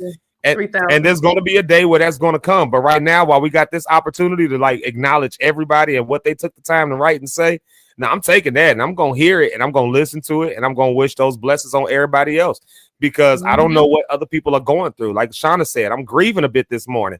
Like Bronycat said, hey, my heart is a little heavy in some places. Like, so those comments, those good mornings, they help us just get through. That's, so I spend my time there. So I wanted to be on this morning, if nothing else for that. Can I say hello to a couple people and then get y'all going? There's my sister-in-law. That's my sister. That's Fooey. That's what we call her, Fooey. That's Sharitha. That's Styx' sister. That's Styx' older sister. So Styx is the baby, second to the youngest of my daddy's kids, but the youngest of my mom's kids. So Fooey is the middle girl. That's the I'm sure they probably on the phone with each other right now. Like, that's my sister. I love you, Fooey. I love you so much. And also because you said best brother-in-law, best brother-in-law ever. So of course we can, of course, make sure y'all see that because I am a prize. Okay. That is. Yeah, and she's also a nurse too. So I put it in the thing because she's not in ICU. Let me make a correction. She's not in ICU. She's in IMCU. And I was like, I don't even know what it stands for. I asked the tech. I was like, what do the M stand for in ICU? She was like, I don't really even know. I was like, maybe it stands for medical. I was like, well, look, my sister-in-law is a nurse. She'll know what it means. Like, I'm just gonna type it. She in the IMCU. I had to tell the family, everybody what's going on. I had to let them know. And then let me say a couple more just hellos, and then I would turn it back to y'all. I'm sorry, y'all, because I'm just running. No, you're good. No, I don't have. But shout out to Sister Brown. Y'all know, right? They View E Network. They got a show on the View E Network. Rich, what's their show called? Their show is called Covenant Conversations. It's an amazing piece that deals with relationships and marriage from a covenant side, not just having a regular relationship. There's definitely with being covenant partners and just having a regular relationship. Oh man, they do an amazing job breaking that down. So check it out. They got their first, I think, 2 or 3 episodes streaming now on the View E Network. Covenant Conversations with Team Brown, Christine and Andre. View Network been putting in work, baby. Y'all got so much going on. I love it. View E Network. Listen, they are on the move. I'm so proud of Rich Holmes. I'm so proud of him with this whole thing. This is me biased as a friend, just like a friend and brother. I'm like, hey, look, I'm proud. I don't care what everybody else is. I'm proud. I love seeing it. Right. Because I seen the journey. I seen what it took to get here. To even start doing this. I mean, this ain't a thing that just popped up, y'all. 4 years ago, he was trying to shoot stuff and do stuff, and it just didn't quite work out. But to keep going with it and all that, he kept going in places and areas where I stopped. So I'm proud. Yeah. So I can be a little bit biased on that because that's my friend, and I don't care what people think. So there you go. And then shout out to my brother, somebody I grew up with, Josh Lane. Shout out to him right there, bass player extraordinaire, all over Chicago, playing for everybody. When I say somebody I grew up with, I mean literally. Like as children, we were, we grew up together. So that's my little brother, Josh. Shout out to him. And Sister Christine says, we are just wonderful. I'm going. And Rhonda, she even gave you some blue hearts. That's you, right? You get the blue. Are you blue hearts? No, y'all what color hearts are y'all? Who? For y'all, what are you, Sigma, Gamma, Rho? Blue and gold. Blue and gold. Blue and gold. You traded your purple and gold for blue and gold. There it is. You traded your purple and gold for blue and gold. That's mine. Shout out to the poodles. Yeah, well, Marvin Winans will have something to say about you. So, we should have played that clip. That clip, right? We're gonna have to do that Friday when I come back. I may come on tomorrow, but Friday for sure, Zeke. Friday for sure.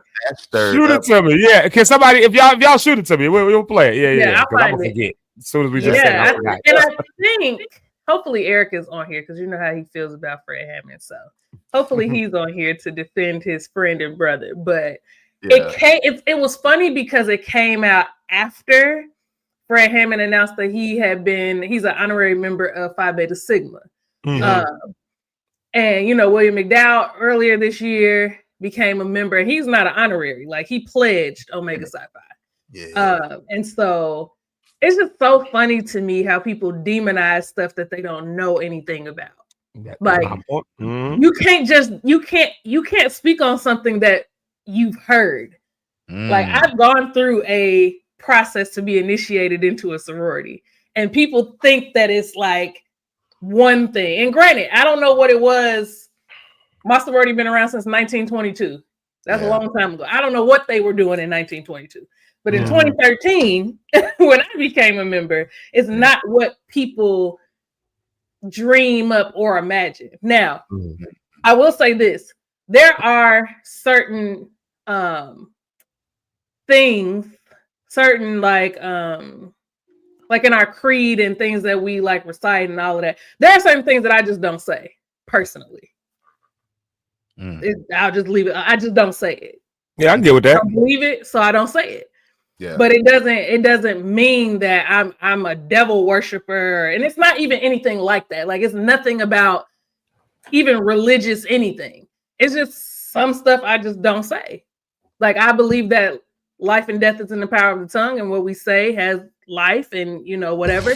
And so some things I just don't say. It's actually not even some things. It's one particular line that I just don't repeat when everybody else says it. And then I just move on. Like, it's not that big of a deal.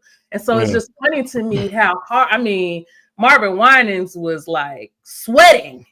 He was giving it all he had when he made this, you know, big proclamation about what Greek letter organizations are. And I'm just like, sir, if you didn't get in because you didn't have the grades, just say that. If nobody requested and asked you to be an honorary member of their fraternity, it's okay. You mad because your homeboys got in before you? That's what it's not like your homeboys got picked and you didn't get picked and you were a little upset that you didn't get picked.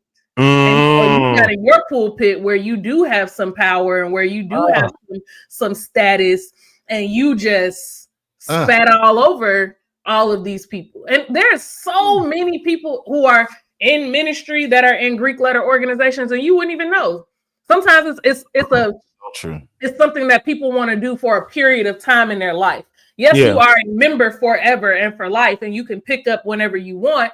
But some people, they do it in college, and because it is really time consuming and it is really expensive. And like for me, I haven't been active in years because that's not where I'm putting my energy right now. Gotcha. You know what I'm saying? It is a huge time commitment. Like, you spend a lot of time doing all of the community service projects and all of the many things that fraternities and sororities do. It is very time consuming, and it can be expensive because you're paying dues every year and all of that stuff. So it ain't something that's on my radar right now. Now, my line sisters, I keep in touch with them. We hang out, we do stuff together. I have other sorors that I hang out with and do stuff with, but like, I haven't been to like chapter meetings and all of that stuff in quite some time. And it is what it is, but it's just funny to me how people who aren't a part of the Divine Nine just have so much to say about stuff that they actually don't know about. And I was very disappointed in Marvin Winans. It's like, very disappointed. Like, big stanking behind up in that pulpit and just went to town. Oh, and how do you think that would make other, your other friends in ministry feel? Like, did you even consider that, or was it just your time to shine?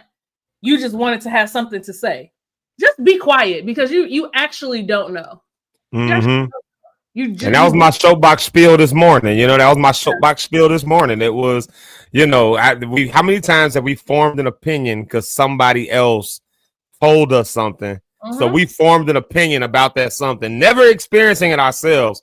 And now we live and stand 10 toes down on something we ain't never experienced. And then we get called on it, and we defending talking points that somebody else said, but never really having a something to stand on ourselves with it, because we simply don't have the experience of it.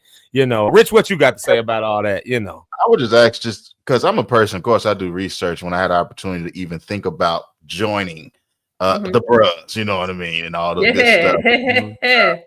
I was just like, after doing research for myself, I didn't want to take on somebody else's thoughts, other perspective. I was just like, I don't think this is the move for me. And so I just want to make, if people still landed on what Marvin Winans was saying after doing research, are we saying that, hey, it's probably best he need to have the experience of going through the line and doing all of that before he can formulate, this is what I think this is? Or is it more or less, hey, let me get all the information I can. Let me look at historical facts. Let me listen and let me compare and contrast, so then I can make the decision and say, hey, I think this is more like this, and I don't want to be a part of it. I think that what you read online and in whatever information you can gather outside of the organization is not going to be comparable necessarily when you actually go through a process. You see what I'm saying? And everyone's process is different. People who came behind me in my very same chapter did not have the same experience that I had, because they weren't with the same people. You see what I'm saying? So it's like, you're basing this off of what other people have told you about their individual experience. That does not mean, and I can almost guarantee that it's not going to be your same experience. I'm not saying it's going to be better or worse. I'm just saying you're not going to have the same experience. It's going to be at a different time. Things have changed. Like I said, all of that hazing and all of that stuff is illegal. And do people still do it? Obviously, because that young man died, right? Yeah. Do people still haze? Yes, they do. Is it illegal? 100%.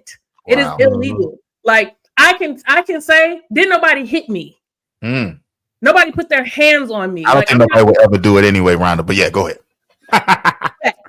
Like, no, I didn't experience that. Yeah. You know what I'm saying? So it just bothers me sometimes when people have such strong opinions about stuff that they read or what other people told them. And I'm not saying that you necessarily have to go through it. What I'm saying is that based off what you've read and what people told you, this isn't for you. That's fair. Okay.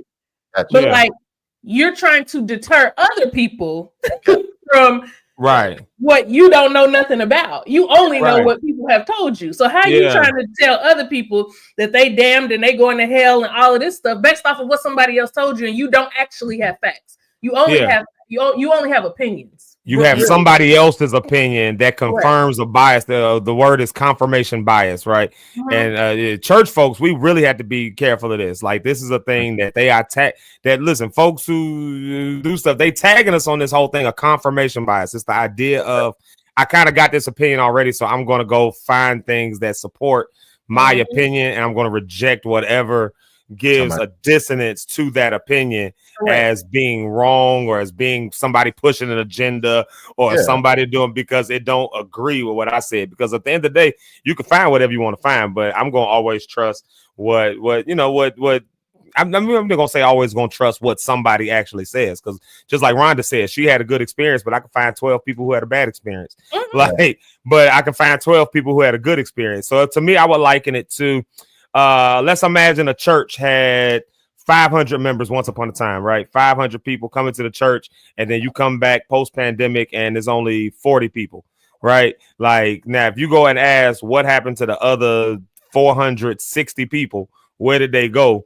Some of them are probably going to give you some stories that say, I didn't go to that church no more because the pastor did this, and I didn't go there no more because that. And so you're going to find a lot of research out there that says that church was a horrible church. That church only wants you for your money. They're going to take all your time. They're going to try to control you. They're going to try. The people in there was mean. You're going to find all them stories. And so somebody comes back, and if they land on, that's a bad church. I did the research. I saw it. The church was a bad church. They mean. They take you for all your time. They always want your money. They do all that. That's just what that church is. But you still got 40 people in there who had a very different experience with that church movement. So to me, it's like, okay, if it just wasn't for you, maybe you had a bad experience and you need to move on. That's fine.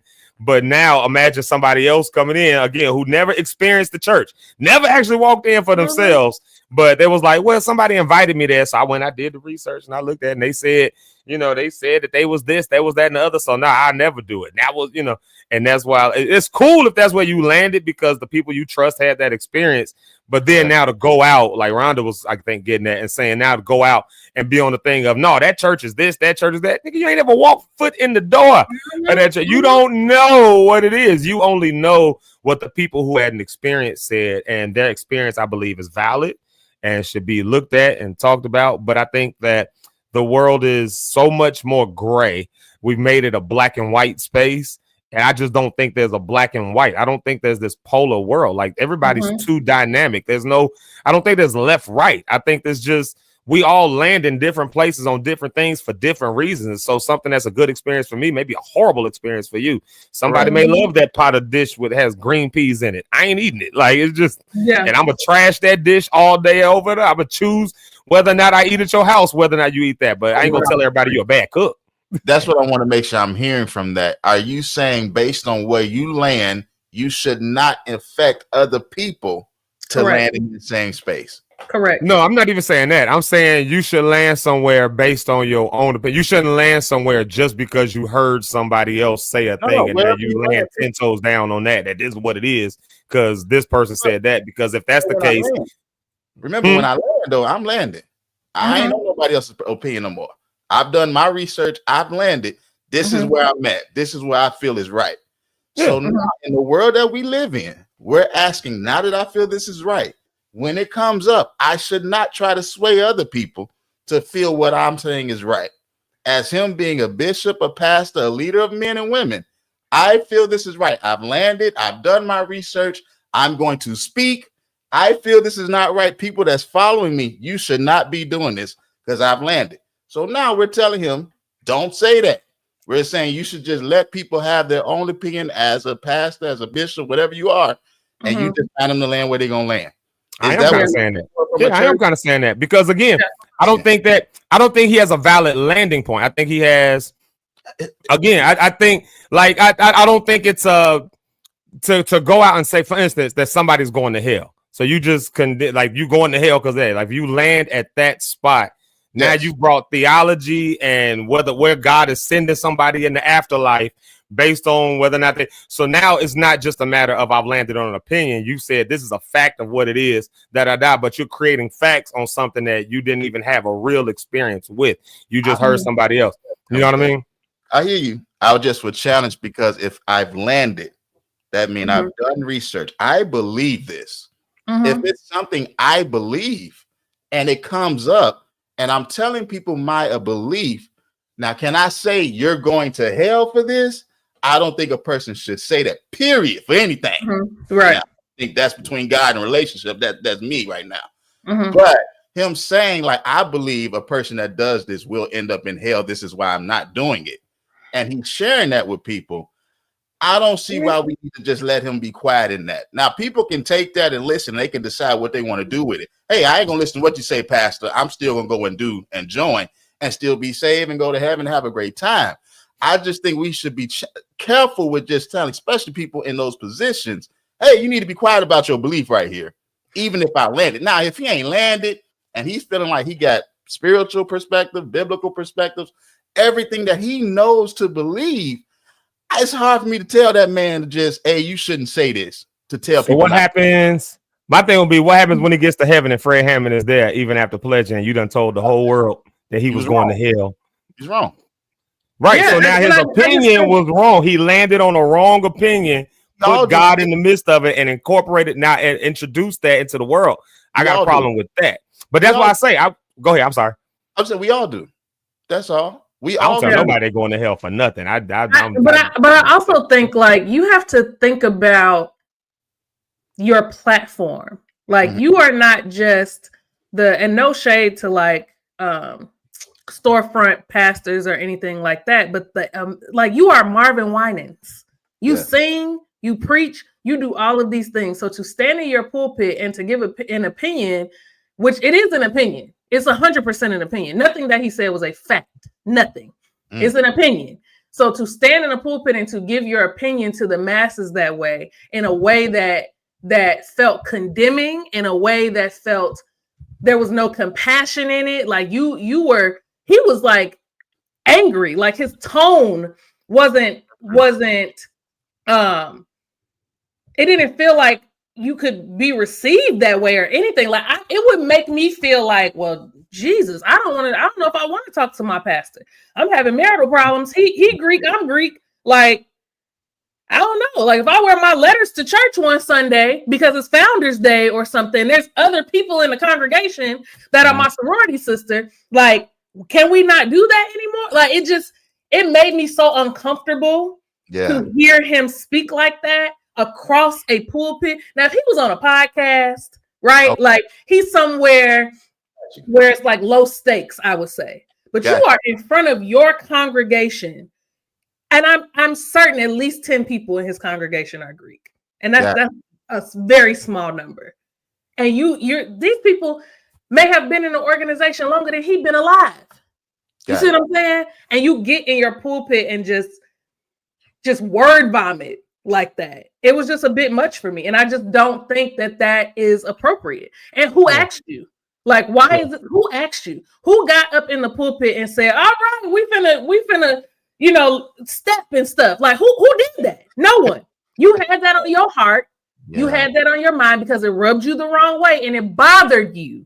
So you just got up there and said whatever it was that you wanted to say. Now, if he's sitting down on a podcast and someone's like, so, a couple of the brothers in music have joined, fraternities. Like, how do you feel about that? That is the appropriate place for you to then give your opinion. Nobody asked you to get up on Sunday morning, the day after Fred Hammond, or 2 days after Fred Hammond got his royal blue blazer and you get up here and just do that. I just didn't think it was appropriate. I love the thumbs up that just happened. That thumbs up just popped up on the side. Like that means I am correct and I am complete. I'll give a cool example. Then we'll do our round table real quick. But for me, I think back. It brought me back to before I went to Russia. I've told this story before. The second time I went to Russia, before I went, there was a preacher at the church that I was at who went on a whole. This ain't even what his sermon was about. He went on a whole tangent about Snoop Dogg doing a gospel album. A whole tangent. Like I'm talking like a 20-minute tangent on Snoop Dogg don't know the Lord. He can't preach the gospel. What he doing? Now, clearly, after I heard the Snoop Dogg project, I realized, oh, this man's never heard the Snoop project because Snoop was barely even on that project. It was more like he just curated a project with all your favorite gospel artists and all your favorite singers. They was all on that project. They had some songs like that Clark Sister song. They didn't even redo it. They just put the song on the project. You know what I mean? Like bad takes and everything. So I was like, this is clearly somebody who did not hear this project. Now, in his mind, he done landed on the Lord done let him know. This ain't so he got to let the church know. This ain't that. This ain't the other. A week later, I'm in Russia and there's a pastor saying, we prayed that something like this would happen. We're so grateful to God that Snoop did this project. We've been trying to get gospel and Christian music for our congregants to be able to listen to, and some of that stuff is blocked. We can't get it to play on radio and TV, but Snoop Dogg drops a project with gospel music, and now we can listen to it. I'm so grateful to God for this. This is exactly what we prayed for. I got two pastors with two very different perspectives. Both of them are attaching God to it. One of them prayed to God for something like this to happen, and out of nowhere Snoop does it. The other pastor has landed on, I did the research, I did this, that, and the other, and he's speaking all the way down against it on a tangent that had nothing to do with his sermon anyways. And so when I saw something like that, I said, oh yeah, we can all have our opinions and stuff, but you know, if you didn't really actually experience it, then what you have at that point is an opinion, not a verifiable to a certain degree. And really, that's kind of everything. That's why I say nothing's really black and white. There's a few things that maybe are black and white, but at the end of the day, most things are like these gray areas, and there's so much nuance inside of everything that when you I think sometimes just draw it at black and white and just leave it at that, then what you do is create these vacuums of thought that just totally disregard the nuance that people actually live in every day. And I think that, I'll go finish that. My bad. No, I was gonna say, that's just kind of the thing. Yeah. So I'm saying in that I wouldn't think the other pastor was wrong. I just still think that that's where he landed. I don't think this is the music I want to hear for my congregation. My people should not be listening to Snoop Dogg based on the characteristic of who Snoop Dogg is, based on the historical facts of who Snoop Dogg has been. Who knows if somebody have a marijuana problem? They say the spirit might come through the music. I don't know how that go, but it's still the fact that if the person believes that those spirits are portrayed and pushed through music, I don't think y'all should be listening to that. There's music I don't want my son to listen to, only because I don't like some of the lyrics that come in. It could be all kids song. That's kid fun, but there might be a line or two I don't like it. Although it might be great, helping a whole bunch. I don't want my son listening to it because I don't want to be thinking of those things. I don't want to be in that position or whatever the case may be. So I'm not saying even that pastor would be wrong. You might miss out on something, but I'm not saying you're wrong just because I land in this space, right? Over in that space. But I think the message as a pastor to me should be, hey, parents, be mindful of what your kids are listening to, because I don't like for my son to listen to XYZ. I don't like for my son. So you parents, be mindful of what your children are listening to. You're not saying don't listen to so-and-so because it's bad. No. You're saying, hey, parents, be mindful. We as parents, we need to govern our children. So we need to be mindful of what our children are listening to. I heard this one song. I didn't like when they said X, Y, and Z. You see what I'm saying? Because what happens in your house don't have to happen in mine. That don't mean that I'm any further from God than you are. Yeah, because here's the thing with that Snoop Dogg thing, for instance. Had he actually listened to that project, he wouldn't even thought it was a Snoop Dogg project. That's my point. Like, he landed somewhere that didn't even have any grounding. I may not listen to it. It's gonna turn me off. Like, that's people that's like that. Right, I get that. I get that, but I'm saying if you saying I don't listen to it because it's Snoop, that's one thing you can say that.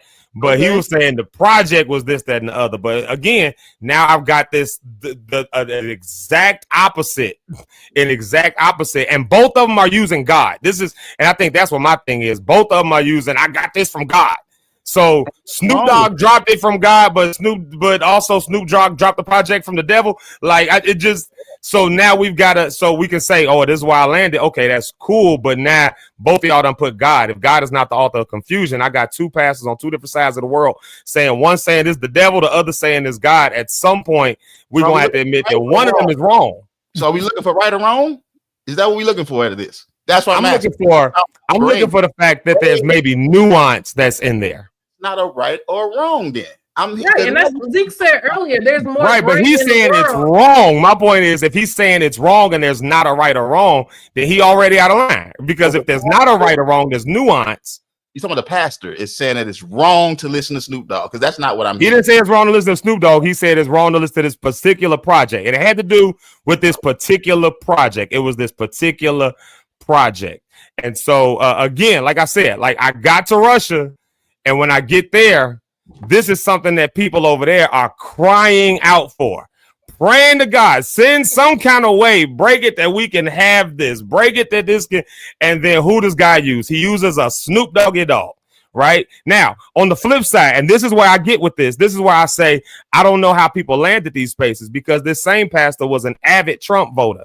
And so even when the stuff came out about the whole thing of the grabbing coochies, right, and all the stuff about this, and somebody challenged him on that, well, God can use whoever. This is the actual answer. God can use whoever he wants. Sometimes he uses but then when it comes to something that you disagree with because you don't like that particular artist, God don't use nobody like that. God don't do, but you just voted for somebody that you also said, well, God can use whoever he wants. So it changes, it shifts. And I'm saying a lot of times when people do that, they throw these darts because it confirms their own biases.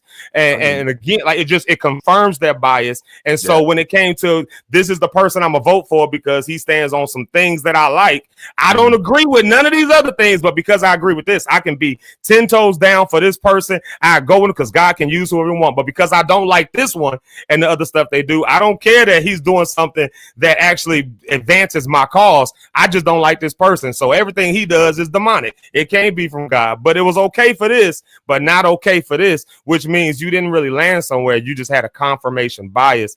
And now you got this confirmation bias that you're searching out, because then when I get to the other side of the globe and somebody is saying we prayed for something like this, we prayed for this. When I listened to, the stories that came out about how that project even came, and it's like, no, God put this on my heart to do this. This ain't normal for me, but it was just on my heart to do this. I don't know why. So I did it. Well, you got people on the other side of the planet praying for something like this, and God got to use somebody like him to get it in, while somebody is on the other side saying, no, you can't do that. And he landed there, but was he right? Did God answer somebody's prayer? And now you've landed on disagreeing with the prayer that God answered for somebody else. You know what I mean? This is a good conversation to pick back up. Yeah. I just look at it totally different, man. Because people prayed for Trump and they got him. Some people didn't pray for Trump and he still got him. So which one God is working? Which one is right? Which God is we serving? The God of what? Trump? The God of not Trump? Like, or could it be, and this is the nuance again that I always offer to the conversation, could it be that God has given us free will and agency to make decisions in the earth? Whatever you bind on earth is bound to heaven. Whatever you loose on earth is loose in heaven. Yes. Could it be that we have the collective ability to make these decisions, and God then helps us through those things when they line up with his will, but that maybe he's not a puppet master that's just controlling every little thing, but we have agency? Because if he's a puppet master, then we have no reason to preach the gospel, because he's gonna send who the hell he gonna send to, and he gonna send who to heaven he gonna send to, and you have no choice or agency in the matter either way. So that's what I say. If you stand on it, that's fine. But then to say this is what God is doing in the earth, and somebody else is saying no, God is doing the opposite in the earth, and they got their way actually, but you saying no, that ain't God, that's the devil. Now we got this infighting that's happening, and at the end of the day, everybody's looking at that and they judging us, and we spearing this around church and all that kind of stuff. because it had to do with Marvin Winans. But I think this happens in every facet, everywhere. It happens in education. It happens in business. It happens in, there's just so much nuance. And I think that, you know, when people get to where they are, that's good. But also, you know, there's a lot more nuance, I think, in people's actual lives. And that nuance matters. It's the nuance that actually matters. That's why it's the small foxes that, you know, that ruin the vine, because the nuance, it's the nuance. It's always the nuance.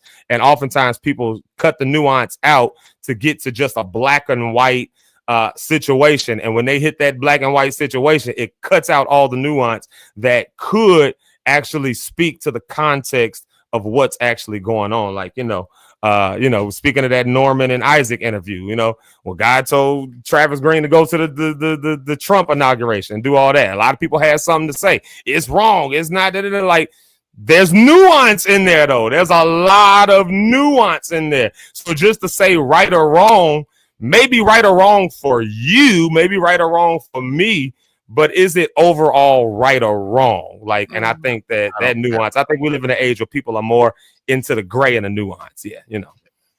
Yeah. I'm just into results, bro. So that's me. If I land on something and I stick with it and I find the results from it and I'm happy with it and life is good, then great.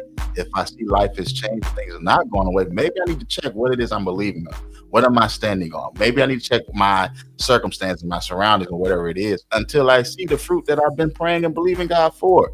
So it's just a challenge of not, and this is just me now. I'm so focused on not being just have to be right or have to be wrong. Can I get an understanding? Can I build from that foundation? Because I need foundation, because I believe if my foundation is destroyed, I don't know what the righteousness is going to do. I don't know what I'm going to do. So if I can find foundation to found, whether that foundation may be right in some people's mind or wrong in some people's mind, let me find a foundation, let me build, and let me be. And I do believe we need to be willing to learn and listen from others as they go apart on this journey. And that's something that I've learned. That's why I enjoy this podcast, talking to people, because we have foundations, but I think now we're starting to build upon our foundations in order to do better in this life that we live. That's my opinion. Yeah, I'm with you. Yeah. All I heard in there was nuance. That's all. Hey, y'all, let's get ready to get out of here. I got to Zoom in 4 minutes, 3.5 minutes. So I got to get on that. Let's do a round table real quick. It's a good conversation. We can pick that conversation back up at any point in time. Y'all know we down for it. Let's see, Wellness Wednesday. Let's encourage the people on today. Give people some good words to leave with. Give the people some good words. The mama's already telling us we had a good conversation, so I know we must have did something right today. Hey, let's start with I'll go ladies first. Miss Rhonda on the rocks. Hello. What a great conversation. I'm obviously very invested in the conversation because I proudly belong to a Black Greek letter organization. Shout out to the Sigma Gamma Rhos, founded in 1922. Today is Wellness Wednesday. Do something today that you love. Do something today to take care of yourself. Do something special for yourself today. I don't care if you only got $1.25. Go to the Dollar Tree and buy yourself something for $1.25 today to just take care of yourself. It's so important that we are well and that we are doing what we need to do to take care of ourselves. It is almost August. If you haven't had your yearly checkup, make that appointment. Go get some blood work done. See what's going on inside of this temple that God has given us, okay? I love y'all. I may see y'all tomorrow. Depends on if I wake up on time. If not, then I'll see you guys Friday for sure. Bye! Yeah, and then let's see here. The pastor, my dog, my friend, my guy. I'm trying to think of what we said we were gonna call you pastor. We the great moderator. I'm gonna call it the great moderator. I do like that because he's the only person that can keep Eric and Rhonda in line, and that's why y'all got to go to the View Network and watch them on the View. I'm gonna call him the media mogul. That's what I'm gonna call him. I'm gonna speak it in even if nobody else see it. And again, confirmation bias. He's my friend, so I can be biased because it's Zeke Live in the morning. So my friend, the media mogul, Rich Holmes. Hey, what's going on, everybody? This has been a great show, great conversation for the minutes that I got in here to have a good time with y'all and talk.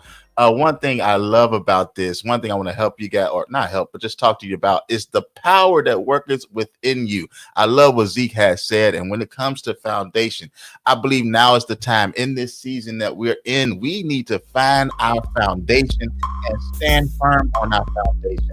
Not to just deteriorate, forget what other people are trying to say, but as we have this foundation, being the power that works on the inside of you, develop what is this power. Understand what is this power. How do I use this power? What is it used for? Most people, and I'm gonna get out the way, use power and they think it's just the force of God. But no, that power has so many different meanings. It means structure. It means stability. It means the way to do things that doesn't have to go the normal way. And all of those powers, those structures and things are on the inside of you because God has given you that power. I want you to work on living out that power. What does that look like? What does that feel like for your life? Like I always say, even in this conversation, life is choice driven. You will live and die by the choices you choose to make. I got a hint for you. Choose life.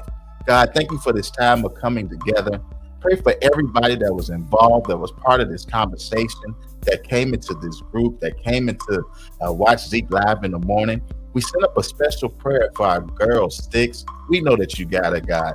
But continue to keep your arms of love and protection around her. Thank you for all the nurses that are around her that speak in positive vibe. Thank you for strength to her body, Father God. We speak to it even right now and declare that things are getting better. We pray for Zeke, Lord God. Thank you for the strength that you've given him to stand alongside his wife, to be that foundation, to be that brick, that person that's there to be with her all through the thick and the thin, that keep her praying, that keep her prayed up and keep her focused, letting her know that you can make it another day. God, now we ask that you wrap your arms all around us in this world that we live. We pray for even in Hawaii. I heard that there was a tsunami or something coming. We ask that you continue to protect them, let them get structured, let them get prepared as the tsunami is coming, and let just continue to keep them protected, Lord God. Oh my goodness, angels, we send you there to keep them safe even right now. And even in our city of Chicago, keep us protected, keep us surrounded with your grace until we meet again. In Jesus' name we pray. Amen. Amen. And amen. Thank you for that prayer for my wife as well. I appreciate that for the strength. Thank y'all so much, everybody. I know we must have did something good because here go the mamas. Mama said good conversation today. Great podcast as always. Remember that God uses all people for specific reasons. We all know. We all need to continue to check ourselves. Yeah. I love that. And then look, Eric's mama on there. She kicked off the mamas telling us that we had a good show. You know, we always had to wait for this comment. Great show. Good whimsical Wednesday. Look, we got a lot of names for Wednesday. I'm gonna just throw another one in there for y'all. Way up Wednesday. There we go. Just for fun of it, we'll just give you another one. There you go. Work it out Wednesday. You know, just work out Wednesday. Some of y'all need to hit the gym. Work out Wednesday. There you go. And Rich, your prayer went to heaven because you got a double amen. So there you go. That's woo! Miss Ursula Ellis gave you the double amen. Well, y'all, this has been great. I do appreciate each of y'all for being here with us. I thank y'all so much. I got a Zoom to get on, so I got to get off of here. But I love y'all. Look, even Mama said amen. Look at that. Oh, my Lord. And you got exclamation points and emojis. So, Doc, you must know the Lord a little bit for real. You must really know him. So there you have it. Hey y'all, I love y'all. I hope y'all have a good day today, everybody. Y'all have a great day. Just do something for yourself. Do something for yourself and do something for somebody else, and watch how everything ends up being all right. All right, y'all. I love y'all. Peace out. Bye.